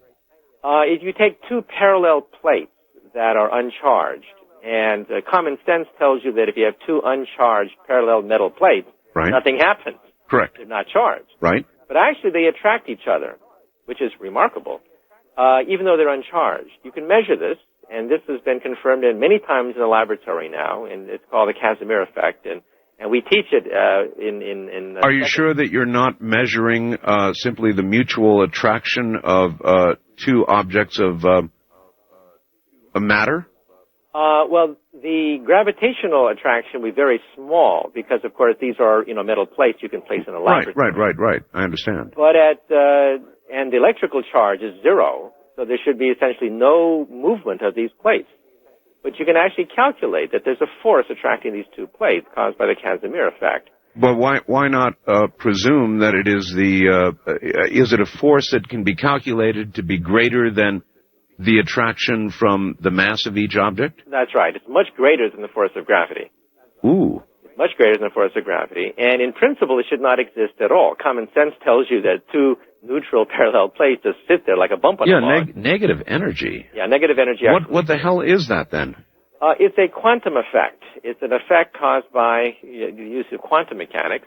And some physicists in Physical Review magazine, which is our magazine, have proposed that if we have two gigantic parallel plates, we could use them as one entrance of a wormhole. And wow. And then you would have to have another set of parallel plates someplace else in a distant star system, for example. In order to go from one parallel plate to another parallel plate far away in another star system. You're kidding. This is proposed. You can actually look it up. It was published a few years ago in Physical Review magazine, which is the most prestigious physics magazine on the planet Earth. All right, well, so you had two gigantic parallel plates here on Earth. Mm-hmm. There would have to be identical plates somewhere else, or could you walk through these parallel plates and thrust yourself into the unknown? Would you simply become moving faster than light, part of everything, the total expansion theory, without the other plates being present somewhere else on Vega? Okay, let me explain how this thing works. First of all, if you make a calculation, you can find that these parallel plates do open up wormholes, except they're extremely small. They're smaller than an atom. Therefore, they're unusable for people. You would have to apply energy to these parallel plates to open up the wormhole, to make it bigger than an atom, so that people could conceivably fall through these things. I understand. Would there be any way that you could imagine, or a physicist could imagine, to, in effect, charge these plates or amplify the negative energy already there? That's been proposed. However, this effect would require energies comparable to that of a star. Okay? Now, if you had negative matter, okay, which is condensed energy, of course, according to Einstein's theory, then you wouldn't need the energy of a star. You would simply make parallel plates made out of negative matter. Okay? Now, negative matter would have anti-gravity. Okay? Now, again, this is not antimatter. Antimatter you see on Star Trek. We physicists play with antimatter. Okay? In our beams, we have beams of antimatter at Brookhaven and Long Island, at Fermilab outside Chicago. We're talking about a substance that has never been seen in the history of physics. Matter that should fall up rather than down. Yeah, negative matter. And it's been proposed that that is the engine that would drive a time machine or a wormhole machine. Okay? And there have been a flurry of papers published in Physical Review and Physical Review Letters, which has talked about how much negative matter you would need to open up a time machine. All right, question. Obviously, it is reasonable to conclude that any negative matter on the surface is long gone. Right? That's right. However, in space, one could imagine there would be negative matter orbiting long orbits, much like comets or meteors, things just moving in space, negative matter moving in space, which is where it would be because it wouldn't be attached to anything with a large amount of mass. Well, they wouldn't orbit because they are repelled by the sun. They are repelled by the Earth, repelled by the sun. So they wouldn't orbit the sun, because of course you have to be attracted to the sun to orbit the sun. To orbit the sun. Right. So we would have a lot of difficulty finding negative matter in the universe. However, once we have rocket ships that can then start to look what's out there, and we have huge replacements for the Hubble Space Telescope, which are coming, by the way. There's a replacement for the Hubble Space Telescope coming up in a few years. By the way, can the Hubble Space Telescope... I've really wanted to ask this. I read the book part to you here. Can it look to the edge of everything? Is there a place the Hubble telescope can look where they can no longer see any stars? The Hubble Space Telescope is almost at the point where you can look at the edge of the universe. The Hubble Space Telescope can look about 1 billion light years, a few billion light years into space. A few billion. A few billion. Well, However, they're talking about 15 billion, that's 20 right. billion, the edge something. of the universe, the edge of the visible universe is about 15 billion light years away. And at that point, you would see a wall of light. You would see a wall of light beyond which you cannot see. However, microwave radiation... A wall of light? Yeah, you would see a wall of light that occurred about 200,000 or so years after the Big Bang. Okay. However, microwave radiation allows you to see even beyond that. And microwave radiation from the Big Bang has been observed. The Kobe space satellite has given us hundreds of data points of this background microwave radiation that permeates the universe, and that's the echo of the Big Bang now. The echo of the Big Bang has been confirmed by the Kobe Space Telescope. And that has generated a tremendous amount of excitement in the physics community. And in fact, Time Magazine even called it the face of God. So you believe the Big Bang roughly as described?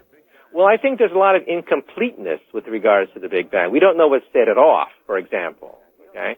And we think that it was even smaller than a quark when it first started. Oh, you do agree with that then. This seems so impossible to me.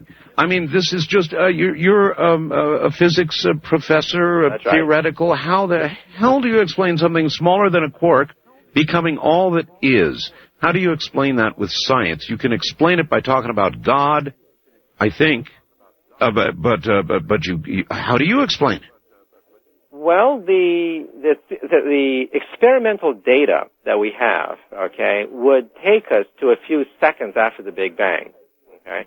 So that's what's been measured in the laboratory today. We know that there's been a cosmic explosion. We see the stars and galaxies moving away from us, right? Yes. And we see this background radiation, which is the afterglow of the explosion. We've measured the afterglow.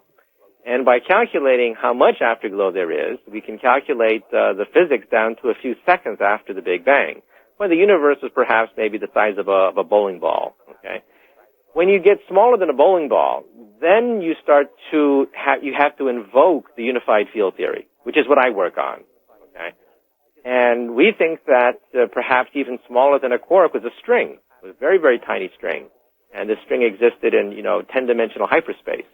So the universe was much smaller than a bowling ball, much smaller than an apple, was basically the size of a string, which was, even smaller than a quark. Well then, Professor, why are there not more Big Bangs?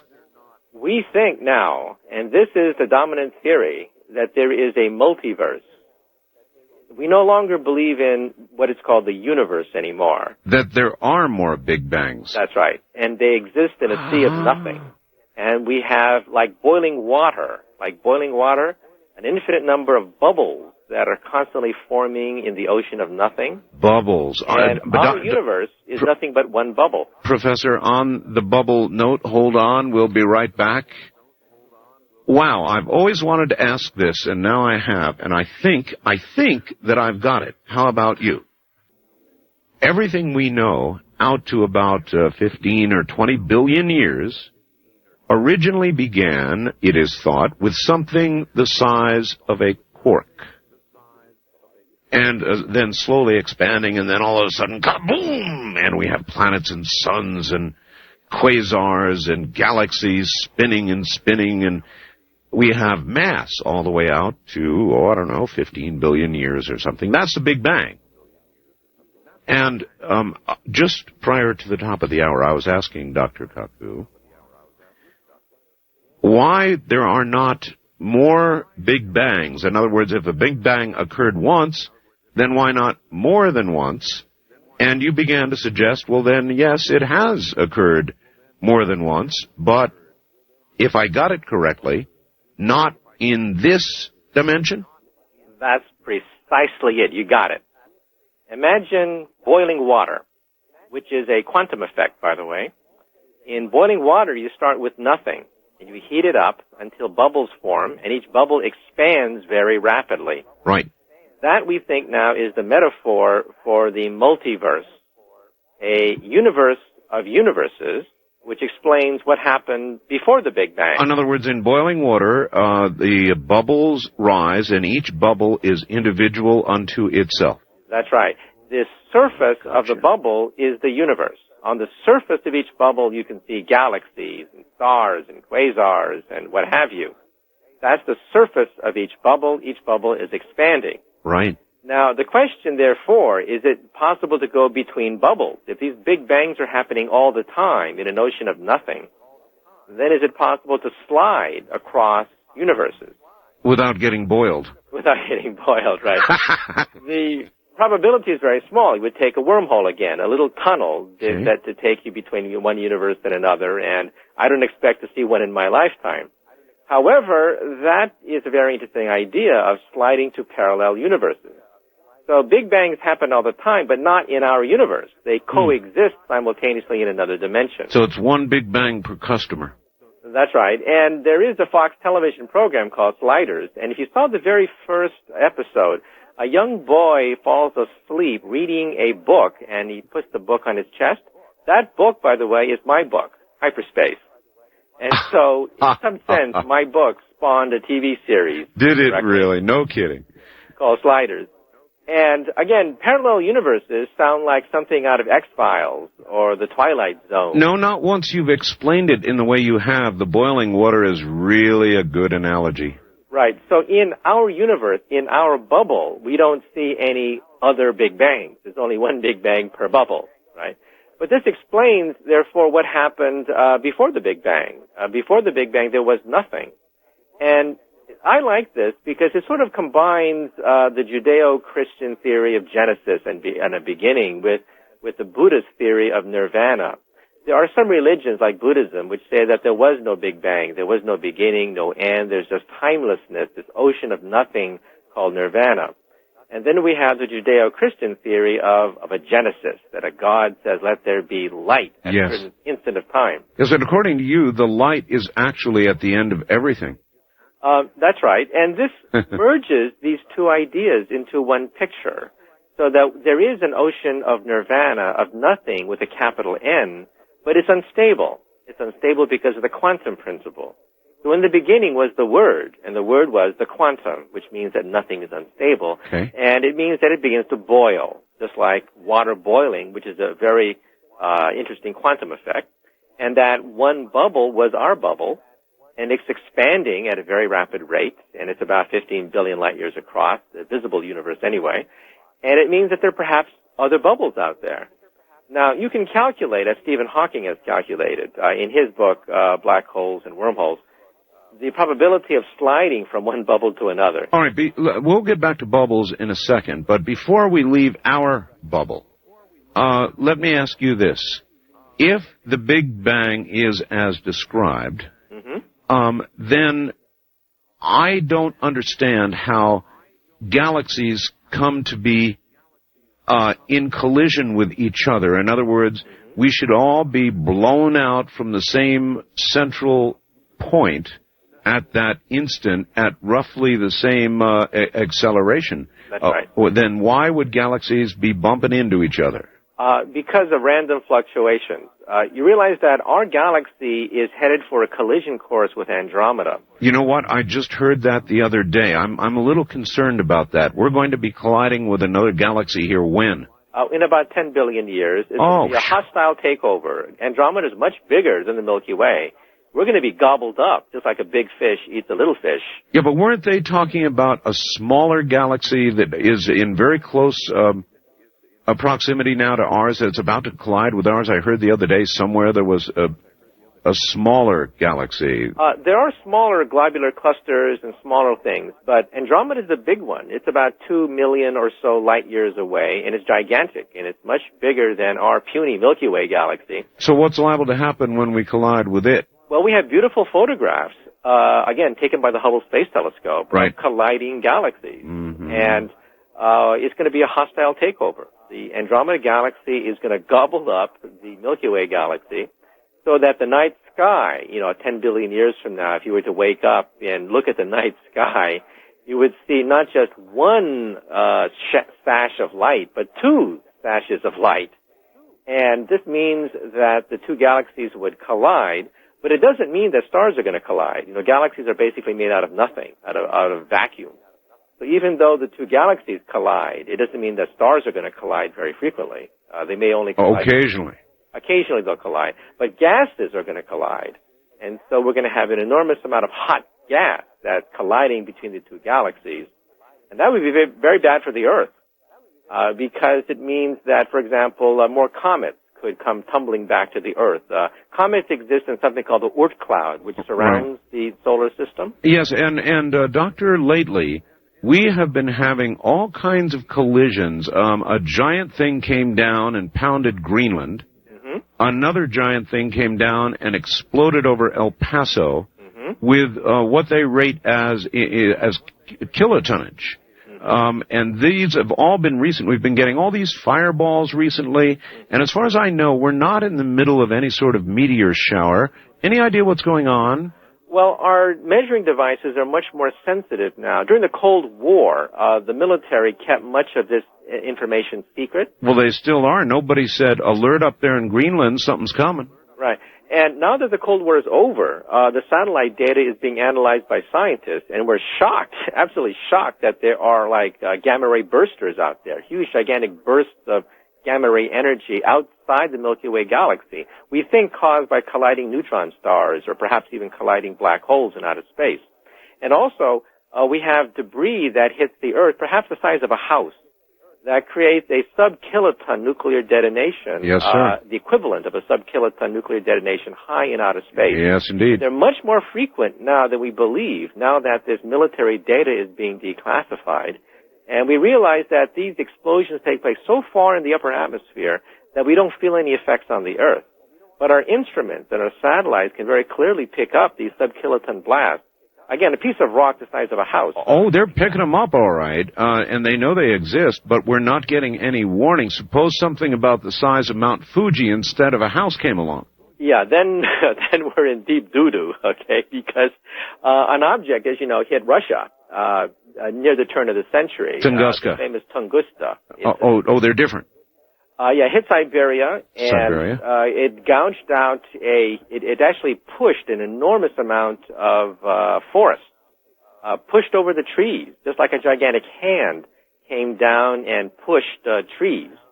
And there's no crater, by the way, because we think that it probably disintegrated in the atmosphere and caused a airburst rather than a surface burst. An airburst. However, we do think that it had the detonation energy of perhaps a Hiroshima bomb that went off over Siberia. So we think that these are more common than we previously thought. Right. All right. Now, here's my problem. Again, in my reading of Richard Preston's First Light, which is all about the shoemakers and their search for Earth-crossing stuff, and they found a lot of them,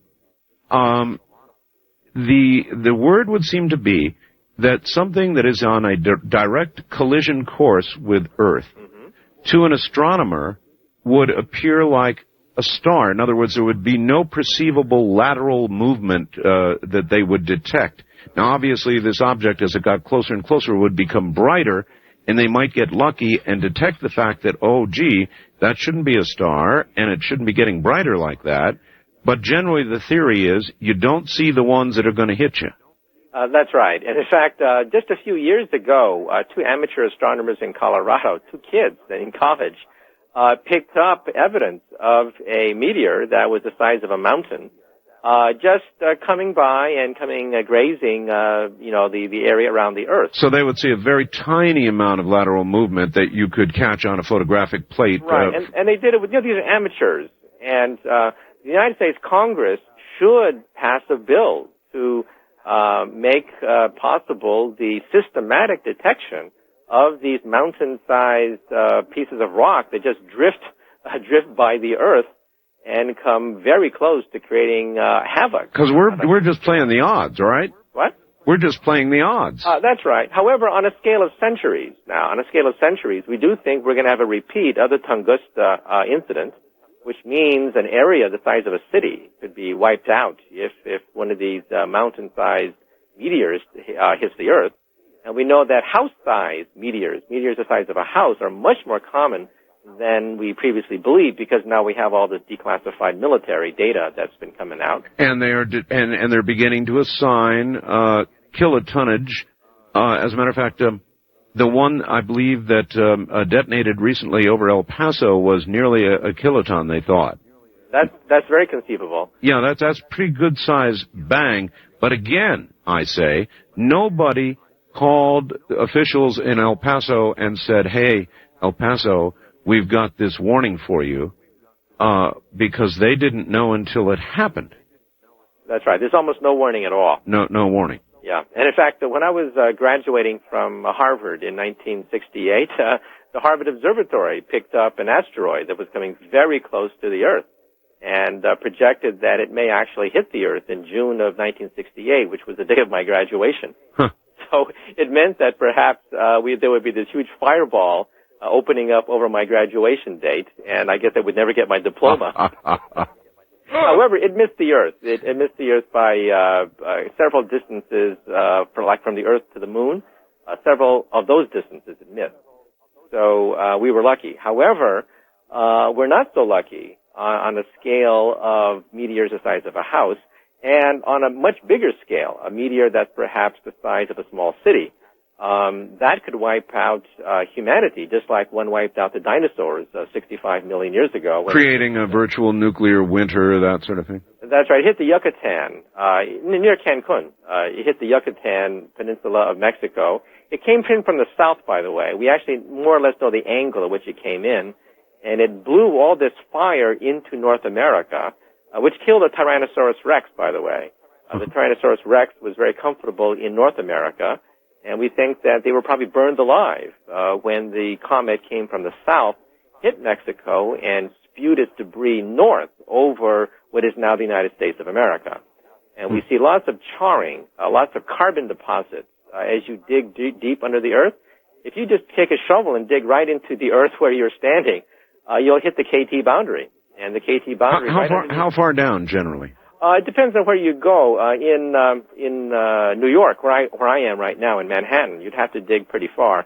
However, other areas, you wouldn't have to dig very far at all. It's actually exposed in parts of Colorado. You can actually see exposed layers of the KT boundary. And we find a lot of ordinary carbon ash, which is consistent with tremendous amounts of forest fires that were probably caused when the comet hit, the southern part of Mexico 65 million years ago. So bottom line, it could happen again. It could happen again. And in my book, Visions, my latest book, I even mentioned that that's a credible case for our eventually leaving the planet Earth. It's simply too dangerous. With Ben Carl Sagan, who passed away, to build space colonies. Not, of course, in my lifetime. It cost too much money. But as the cost of space travel starts to drop, in fact, many of your listeners may eventually take a ride in outer space. Are you aware, by the way, that there was a memo the 9th of last month that came from NASA, the 9th of this month, which said there will be not one penny spent on manned missions that any further than Earth orbit. Now, Dan Golden then came back about a day or two later and said, not true, but he did not detail any plans for any missions with men to go anywhere, period. Yeah, I saw that memo. It was in the New York Times. There you go. Personally, I agree that in the short term, it's a waste of money to send humans to Mars. Is it? Too dangerous. It takes 2 years, and it would cost about $500 billion. However, and this is the big however, in my book, Visions, I mentioned the fact that the cost of space travel will go down by a factor of 10 within the next 5 to 10 years. A new generation of spacecraft called the RLV, the Reusable Launch Vehicle, right, which you can use over and over and over again, right, is going to replace the space shuttle. The X-33 Venture Star is going to be the replacement for the space shuttle. And it sort of looks like the Millennium Falcon out of Star Wars. It looks like a flying frying pan. Huh. That's what's going to replace the space shuttle. And it's going to have its first maiden test voyage next year in 1999. And it'll go probably into commercial operation by the year 2005. And it's going to bring down the cost of space travel by a factor of 10. Now, today, if you were to go in space, it costs about $10,000 to put a pound of anything in orbit. That's an enormous amount of money. Imagine a space shuttle made out of solid gold. $10,000 a pound. Pound, right. Imagine a space shuttle made out of solid gold. That's right. The price of space travel. Mm-hmm. In the future, that's going to come down to the point where it may only cost $100,000 to put you in orbit, and then perhaps only $1,000 to put you in orbit. So a new generation of spacecraft called the RLVs are going online, and again, this year and next year, we're going to be testing the first generations of these things. We have, for example, the Astroliner, K1, the Roton, the Pathfinder. There are 4 different types of RLVs now being experimented with that will go into space next year. Doctor, would you rather be alive 1,000 years from now if you were able to be suddenly alive 1,000 years from now? Would that suit you? I think so, because by then we'll be a mature Type 1 civilization, and that would be fantastic. Right? All right. When we come back after the break, let us explain these various types. I love your explanation. So, Professor Michio Kaku is my guest, and he will tell you how you're Type 0 right now. But if you work at it hard, you may become a Type 1. Her hands are never cold. Or your distant relatives, maybe. She got better days and nights. She'll turn the music on. This is Coast to Coast. We'll be right back. Professor Michio Kaku. Professor, all right, this is going to depress them a little bit. I have heard it, and some of them have heard it before, but we are a Type 0 civilization, and you have a little a chart worked out regarding what you believe is out there and can be. We're a Type 0 now. What is a Type 0, and how do we get to be Type 1, 2, or 3? Well, the Russian astrophysicist Nikolai Kardashev is the one who made this ranking of civilizations like Type 1, 2, and 3. Mm. And remember that in the next few years, we're going to be sending satellites into space that'll detect perhaps thousands of planets outside our solar system. Right. The Space Interferometry mission in the year 2005 is expected to record the existence of several thousand planets outside our solar system, many of which will be Earth-like. And then it becomes important to rank possible civilizations in space. Now, sure. Nikolai Kardashev recognized that there are 3 sources of energies in the universe, just 3. 3. There are planets, stars, and galaxies. Therefore, any extraterrestrial civilization will eventually become a planetary civilization, a stellar civilization, or a galactic civilization. And when you're a planetary civilization, you're burning for example, coal and oil and Well, that's things. type 0. Yeah. That's we us. burn dead plants, Right. coal and oil. A type 1 civilization is truly planetary. They control the weather. They have cities on the ocean. They control earthquakes. They get their energy, for example, from the center of the earth that they feel like. They are truly planetary. And so they have harnessed the energy of their own planet. Of their own planet. All planetary forces are at their disposal. The wind, the weather, earthquakes, volcanoes. They are truly planetary in scope. How far from that are we?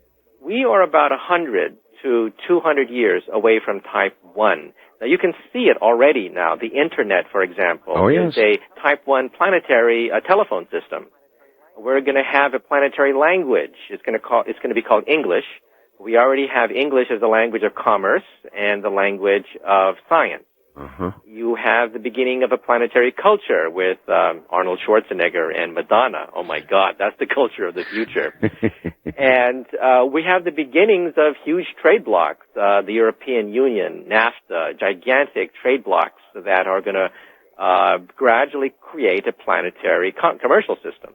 So we're about 100 years, 200 years from being truly planetary in scope, with the ability to manipulate the weather, earthquakes, planetary phenomenon. Now, eventually, you exhaust the power of a planet. The planet is not big enough for you, and you become type 2, in which case you get their energy directly from a star. Now, this does not mean getting a suntan in an afternoon. This means having starships by which you can simply grab pieces of your sun and put them in your gas tank. So that when Junior wants to borrow the starship from Daddy, Daddy says, oh yeah, just put a few white dwarf stars in your gas tank. So a type 2 harnesses the energy of a sun. That's right. And, for example, in the movies, if you saw Men in Black, I did. aliens on Men in Black are type 1.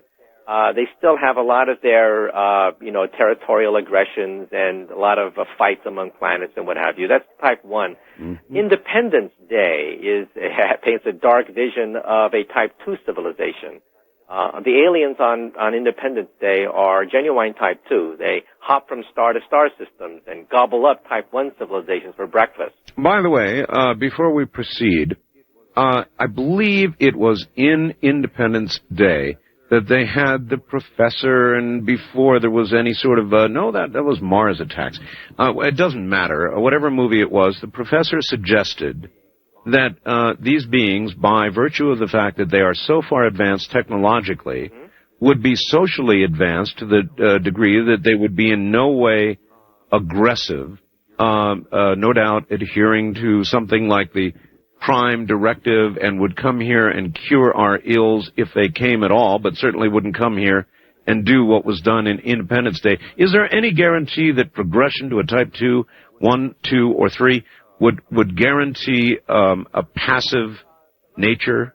Not necessarily. If you're on a Sunday picnic and ants start to invade your tuna fish salad, you swat a few of them, right? Or step on the anthill, even. Or you step on the anthill, right? Not that you have anything against ants. You may actually like ants. However, you don't want them in your tuna fish salad. And so that's how a type 2 civilization may view a type 1 civilization. So that what was depicted then in Independence Day might be reasonable to conclude. Well, we don't really know their intentions. That's why I don't think we should broadcast in our Voyager space missions medallions with naked men and women's images being sent into outer space, locating the position of the Earth with respect to the quasars. You don't like that idea? I don't like that idea, even though Carl Sagan pioneered that idea of shooting pictures and CDs of human activity and videos into outer space, because we don't know their intentions. I mean, look at what Cortez did to Montezuma when Cortez was thought of as a god by the Aztecs. And, of course, Cortez then proceeded to smash the Aztec civilization within a few months. So then it is not reasonable to conclude that passing from a type 0 to 1 or 2 or whatever would ensure peaceful intent. In fact, it could go the other way just as easily. We have so many arguments about this.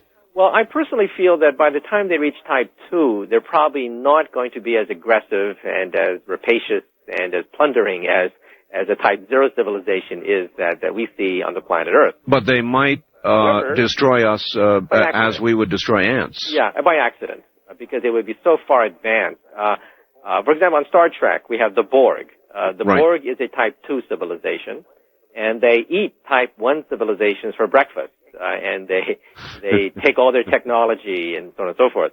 However, I personally believe that a Type 2 civilization is not going to want to do that. They're not going to have much to learn from Type 1.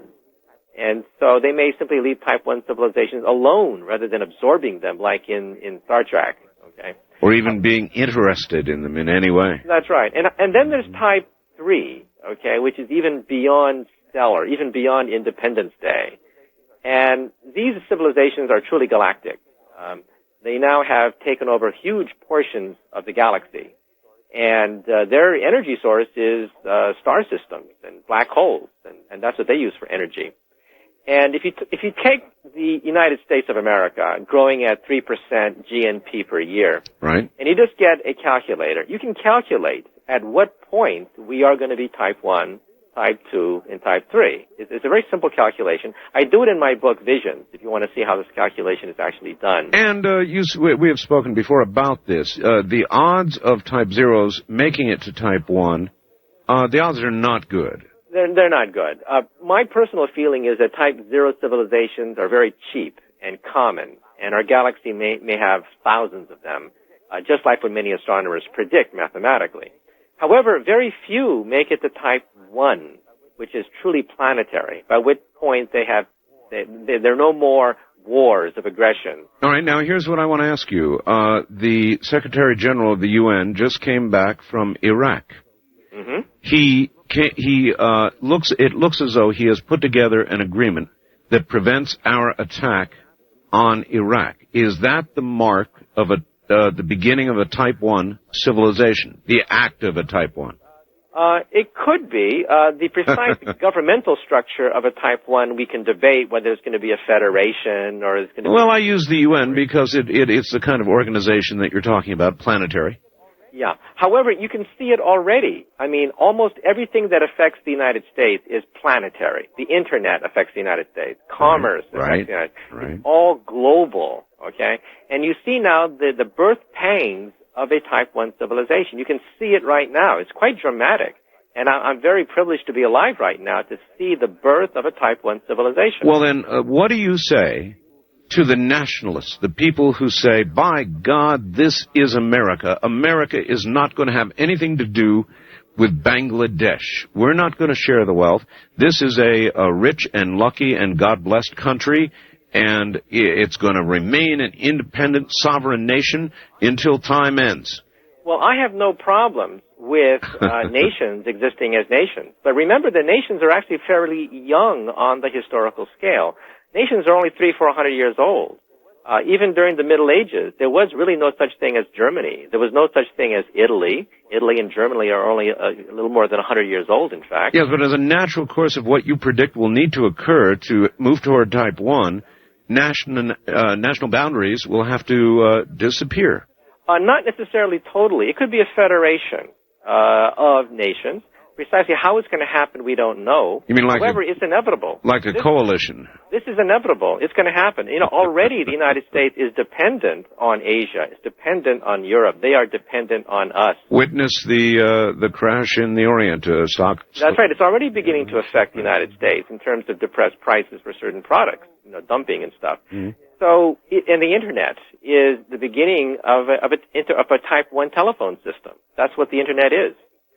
So we are already entering the beginning of a Type 1. Again, it's going to take another 100 years. And in 100 years, Europe will be a European Union. Okay? And remember that the tribes of Europe have been killing each other for 10,000 years, ever since the Ice Age ended. They've been slaughtering each other for 10,000 years. And in 100 years, we're going to see the emergence of a united Europe. Okay? It's already happening with the European Union. So what I'm saying is precisely how it happens, I don't know politically. But I know that just by looking at the laws of physics, it's inevitable. This is going to happen. And I'm seeing it happen. That's why I'm quite optimistic. Oh, I believe it too. About this. We are seeing the birth pangs of a Type 1 civilization, planetary civilization, right before our eyes. And well, I wonder if we're going to make it, or more likely to be a stillbirth. Yes, the problem with this is that even though our galaxy may have many type 0 civilizations, as predicted by Frank Drake, the famous astronomer, we may be in a position whereby many of these type 0s never make it to a type 1 or type 2 status. They just wink out. Because of pollution, because of wars. Okay, and element 92. Every civilization in the universe will discover element 92, uranium. And with uranium comes the ability to blow yourselves apart. And then as Dustin Hoffman discovered in the movie The Graduate, you will also discover plastics. And with plastics comes the hydrocarbon chemistry, which means pollution. And so pollution and the bomb are the two threats that may prevent us from reaching type 1 status. Let me throw this at you. We were talking earlier of travel between bubbles. Mm-hmm. Now, is it possible, Doctor, that something could come along and turn you on your ear with regard to what you believe is necessary to, for example, travel between bubbles? Suppose, for example, that somebody were to find a way with mental power to create the same kind of conditions that would allow for travel, and I go back now to a couple of movies I've seen where time travel has been done with mental facility. Is it possible that physics could be turned on its ear at some point? It has been before. Yes, every 50 or so years, physics is turned upside down and backwards. However, each time physics was turned upside down, it built on the previous foundation. Right. So Newton built on Aristotle, and Einstein built on Newton. And now we string theorists who work in 10-dimensional hyperspace, right. we build on Einstein and the quantum theory to create a new theory. We don't destroy the previous theory. We simply gobble up and use that as a foundation, like a house, for the next stage that we're building. And each stage assumes that the more energy you have, the more distortions of space you and could create. time you Yes. can make. I understand. And so even though people have argued that mentally perhaps we can access higher dimensions and access other universes, okay, the bottleneck is energy. You just have to have fabulous amounts of energy or Okay then, Doctor, negative matter. What are remote viewers doing? Well, it's possible, for example, H.G. Wells, in one of his famous novels, had remote viewing, whereby a guy had glasses, whereby he could look at a Polynesian island, okay? And by looking at these glasses, he could see things that he shouldn't be seeing with his glasses, right? Okay. These are wormholes, okay, in the sense that these glasses are nothing but openings, gateways to other points in space and time, okay? And in that way, you can access different regions of space and time. However, the energy requirements are fabulous. Either you have negative matter, or you have enormous amounts of positive matter in the form of like a black hole. And they would allow you to open up regions of space and time that we consider impossible. Now, this also means that we physicists are looking at time machines very seriously now.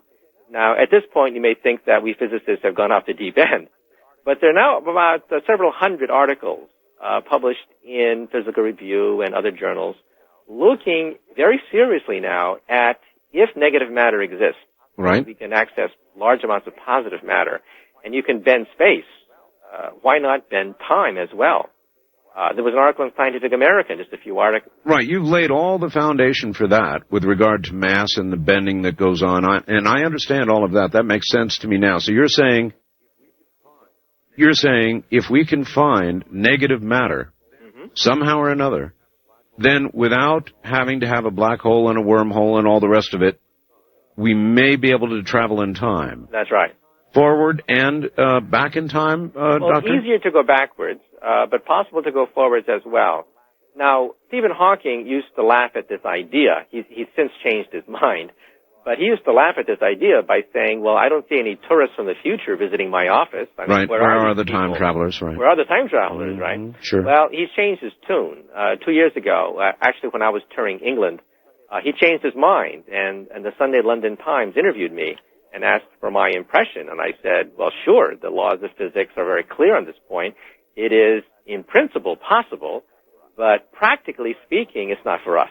It's for a type. Well, how would he answer that question now? In other words, in what way has he changed? If I were to say to Stephen Hawking today, where are the time travelers, what would he say? He would probably say, well, maybe they're there. Maybe there are people from the future existing in our medium, in our era. However, they're very discreet, and we're actually not very interesting to them. I mean, if we go backwards in time and you've seen the first brontosaurus eat breakfast, how many times do you want to see a brontosaurus eat breakfast, right? You lose interest after a while. So we're boring. We're boring to them, probably.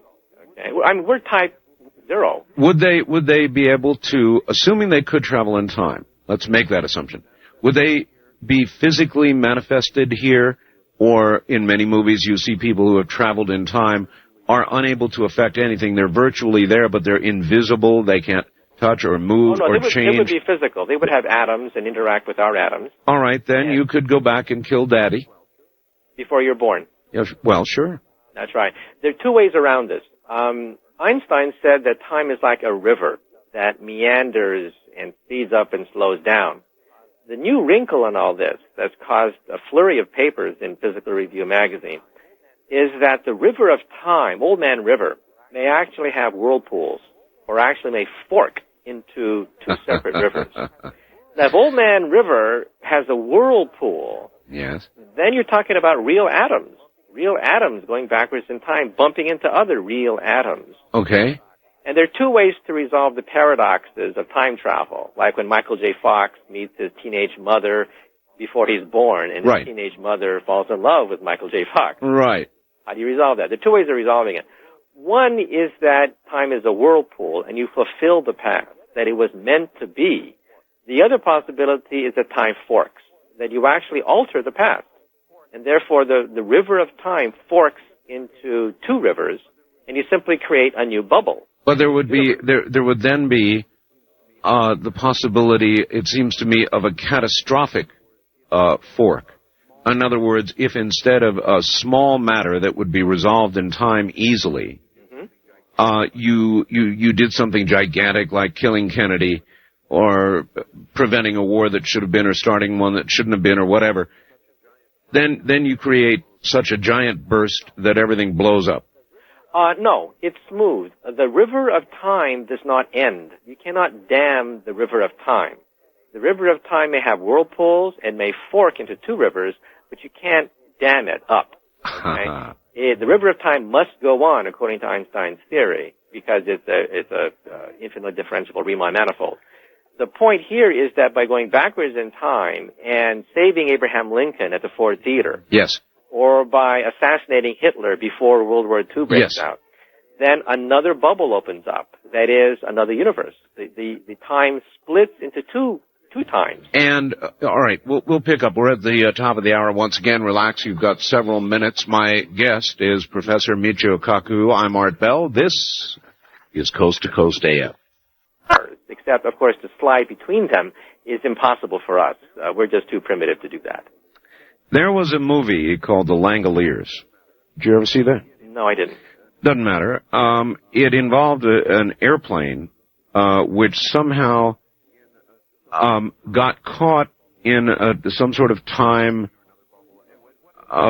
something or another bubble. And what it did is it went back like 30 seconds or a minute in time. And everything physically was there. However, there were no people. The physical buildings and the physical things that are, the wood, the desks, the buildings, everything was there, but there were no people. And when they slowly came back, the people began to appear. And somehow they came back into the right time again. So, is that possible? If, in other words, to slip within the present bubble that we reside within? Well, there has been speculation that within our bubble, there are ripples within the skin of our bubble, trapdoors, wormholes, vortices, where you might slip into one of these things and slip right out someplace else, okay? Now, we've never seen one of these things, okay? However, they are allowed by the laws of physics, and again, it takes energy on an enormous scale to open up one of these vortices. However, you can't rule them out. I don't expect to see them in our solar system because they're quite energetic. But in principle, as we venture beyond the solar system, it may be possible that some of our spaceships may slip through one of these things by accident. But probably not within our solar system. We've looked pretty carefully within our solar system. We don't see any anomalies like that. But it's always possible that one of these anomalies could fly through our solar system. It turns out that black holes don't have to be the sizes of stars, as we once thought. Hawking's theory is that black holes decay with time, that they're actually gray. They're not really black at all. They radiate, in which case they get smaller and smaller and smaller. And they could even be the size of a subatomic particle, in fact. So we can have vortices of many sizes. These vortices don't have to be galactic, like as photographed by the Hubble Space Telescope. They could be small anomalies that have radiated away according to Hawking radiation's formula. Have you considered the following? Tomorrow night I'm going to have a cryptozoologist on the show, and he's going to be talking about some pretty weird stuff. Bigfoot, this creature called the chupacabra, other things that seem to come and exist and are seen and actually do physical damage to other animals, blah, blah, blah, and then seem to disappear as into just gone. Is it possible that occasionally, in some manner that we don't understand, holes open up between here and someplace else? Well, it's possible. However, I don't think the probability is very large because it would take, large quantities of energy to do this. However, as I mentioned, the latest theory of black holes is they don't have to be very large. That's right. Have them the size of subatomic particles. That's right. That's Hawking's famous contribution. In fact, that's what he's famous for within the cosmological community, is the fact that black holes radiate. They slowly decay away, and they get smaller and smaller and smaller. And they could be much smaller than a planet. They could be smaller than a marble. Well, at the bottom of many myths lies some kernel of truth, and there are said to be areas on the Earth, the Bermuda Triangle and many others, where unusual conditions exist that exhibit magnetic anomaly and other anomalies where things are said to have occurred, things disappeared that have never come back, things that have appeared that shouldn't have appeared, that sort of thing. Areas of the Earth where these little doors might come and go. Yeah. These doorways, these windows, cannot be ruled out. However, the latest theory of the Bermuda Triangle, by the way, it turns out that there's a certain amount of volcanic activity on the bottom of the ocean. Yes. And volcanoes emit huge bubbles that could be miles across. Now, these bubbles are unbelievable in size. And any ship or any airplane that is caught when one of these bubbles that is about, half a mile across begins to erupt would experience enormous, in fact, fatal perturbations and disruptions. So that's one possibility, is that periodically these bubbles surface from the bottom of the ocean. I just read that the other day. I think that's brand new stuff. Yeah, this is a new theory, and there seems to be some evidence for it. You can actually measure the size of these bubbles coming out, and some of these bubbles are big enough to swallow up ships. Well, in that case, there ought to be a similar area off the big island of Hawaii where we've got a new volcano pretty actively building. Call us toll-free at 1-800-618-8255. Back, we don't allow last names to be used on the air. Sorry. Okay. So I had to hit the button on you there, Okay. Jack. No problem. Let's try it again from the beginning. You're Jack, and where are you? And in North Myrtle Beach, South Carolina. Excellent. Well, go right ahead. Okay, I have actually a question for you initially. I'd like to know if there's any possibility that down the line you might start a series on discussing spirituality and its relationship to science. Well, I do that an awful lot on this program. So, okay. Yes. Well, I mean, I've been listening to you for roughly about a month and a half, so I haven't come across it. Oh, okay. Doctor, I wanted to ask you the following. Your take on the integration of spirituality and science. I define, spirituality as internal energy expressed in the personal and collective experience, and then it's, expressed in the external world. Well, I asked the professor that earlier. I said, is there anything that might come along to turn you on your ear? Right. And that's the same question, really. So, Professor? Well, I think that scientists historically have laughed at spirituality. I know. And I think they're beginning to revise a lot of their early laughter because they're beginning to realize that certain phenomena that are measurable in the laboratory are quite astounding. For example, yogis that perform these marvelous feats have been tested in laboratories under controlled conditions. And we now know that they have spiritual power over their body that is physically impossible, but there it is in the laboratory. They do it. For example, they can lower their metabolism rate below the fatal level. That's right. They could be buried alive and have prayer beads sticking out on the dirt while they're buried alive underground. I believe there is also, Doctor, a videotape evidence of Russian experiments showing people with the apparent power of their mind bending a laser, bending light. Well, I haven't seen that. But what yogis have been measured in the laboratory is, for example, stopping their heart. It's often stated that they have no pulse and they can stop their heart. They've been hooked up to EKGs, electrocardiograms. Yes. And looking at the EKGs, you can see that they actually fibrillate their heart. Okay? That yogis have a power that was once thought to be impossible, that by channeling this spiritual energy into their heart, they make their heart fibrillate temporarily and then stop their pulse. They have no pulse, but they still live because their heart is beating irregularly, and this is something that was thought to be impossible, but there it is in the laboratory. Can you explain it? Well, the latest thinking is that the brain has the ability to control consciously part of the autonomic nervous system, which controls breathing. But that implies neural connections that shouldn't exist. Doctor, stay right where you are. We'll be right back. I'm Art Bell. This is Coast to Coast AM. Going through the wormhole. But if you have enough negative matter, it's no more than taking an airplane trip. The tidal forces are about 1 G. You can calculate it. 1 G on a person going through a transversible wormhole. So we told Carl Sagan this, but of course he wanted to make it a little more dramatic, and therefore he had Jodie Foster rattle around a bit in her wormhole machine. But again, the transversal wormhole needs an engine, and this engine is negative matter. We haven't seen it yet. However, if it exists, it would be fantastic because it would allow us to have these transversible wormholes, which were mentioned by the previous caller. If it did exist, Doctor, where would one hunt for it? Where would one look for it? We've looked all over the Earth, in the oceans, for example. Particles of this may have slammed into the oceans, and we've checked. So we've looked in the bottom of the ocean for all sorts of different kinds of subatomic particles. So far, we find nothing. So the best bet is in outer space. And as we become a Type 1 civilization and have access to the interplanetary corridors between planets, we may bump into chunks of negative matter. It's still, of course, a small chance.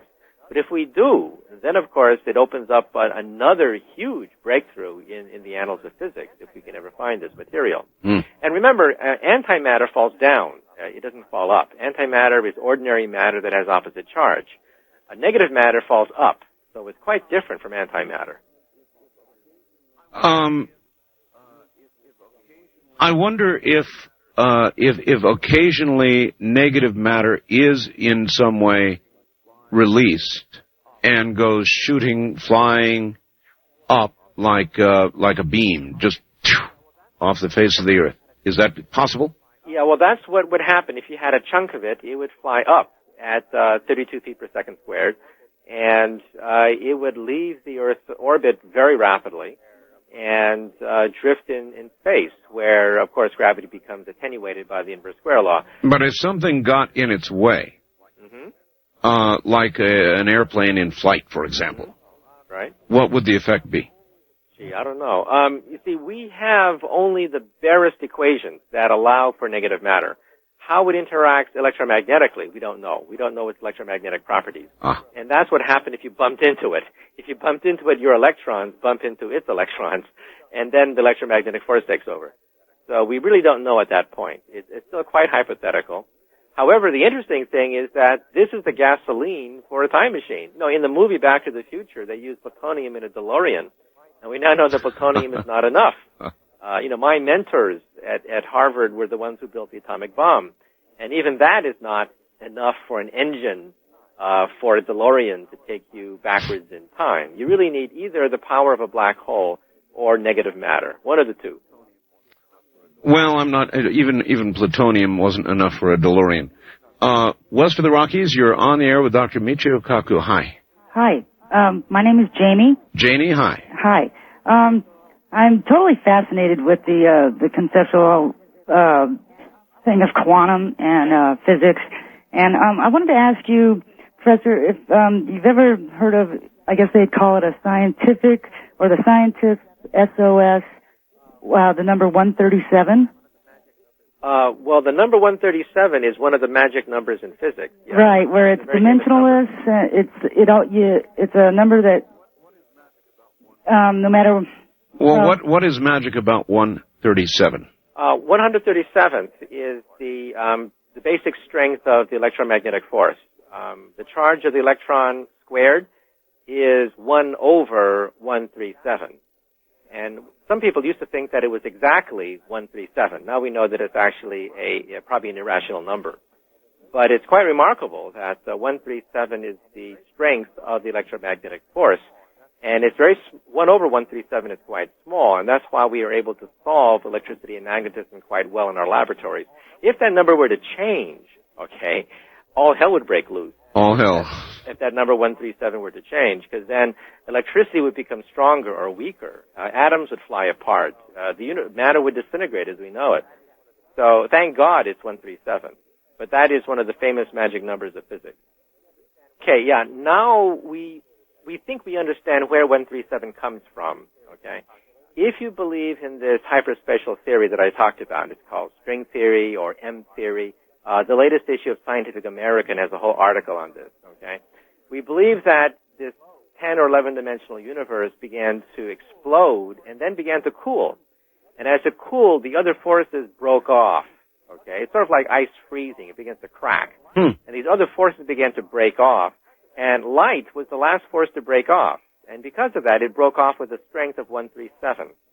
So light is associated with the fifth dimension.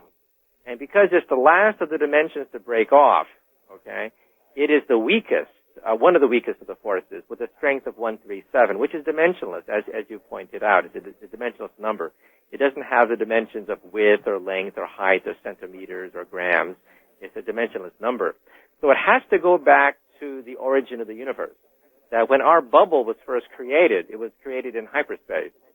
But as the bubble began to cool, then these other dimensions began to split off. And that's why we see 3 dimensions today. So our universe has a sister universe that is quite small, it's 6-dimensional, it's quite small, and it's, smaller than an atom right now. Okay? But the way in which these forces broke off gives us this famous number of 137, which is one of the most famous numbers in all of physics. I'll be darned. Professor, where can people? You've got a lot of books out. You're published all over the place. Generally, where can people get your books, and what would you recommend they begin with? Well, I think my book Visions: How Science Will Revolutionize the 21st Century will give them an introduction to what the next 100 years of science will give them in terms of perhaps immortality of sorts, chips that cost a penny, perhaps artificial intelligence. And it ends on the beginning of a Type 1 civilization. That's the last chapter in the book. And then if you want to go beyond that to what a Type 2 civilization may harness, then the book is Hyperspace, which talks about the discovery, at least theoretically, of the 4th dimension, the 5th dimension, and all the way up to 10 or 11 dimensions. That's the book Hyperspace. Barnes & Noble has it, Borders has it, all the main chains has either my book Visions or Hyperspace, or an earlier book, Beyond Einstein, which talks about quarks and protons, neutrons, electrons, and string theory. Do you have a website up yet? Yes, I have a website. It's www. And then it's Dorsai, DORSAI.org. And then you backslash, and then there's a tilde, and then it's MKAKU. So it's dorsai.org /twiddle MKAKU. And I would presume people could fire off email to you from that point?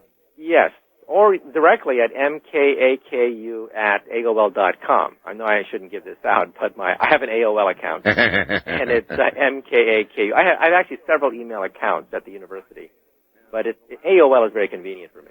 It is. The last time you gave this out, how did you do? I had 200 emails the next day, I see. and I spent the next week answering about 90% of them. Oh, my. That's quite a chore. I don't know how you do it. I face that every day, fearfully. I'm sure you do.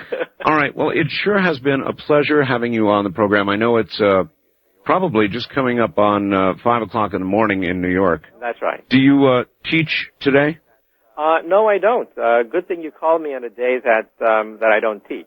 Otherwise, I'd be off to the university right now talking about quasars and black holes. And I'm teaching astronomy this semester.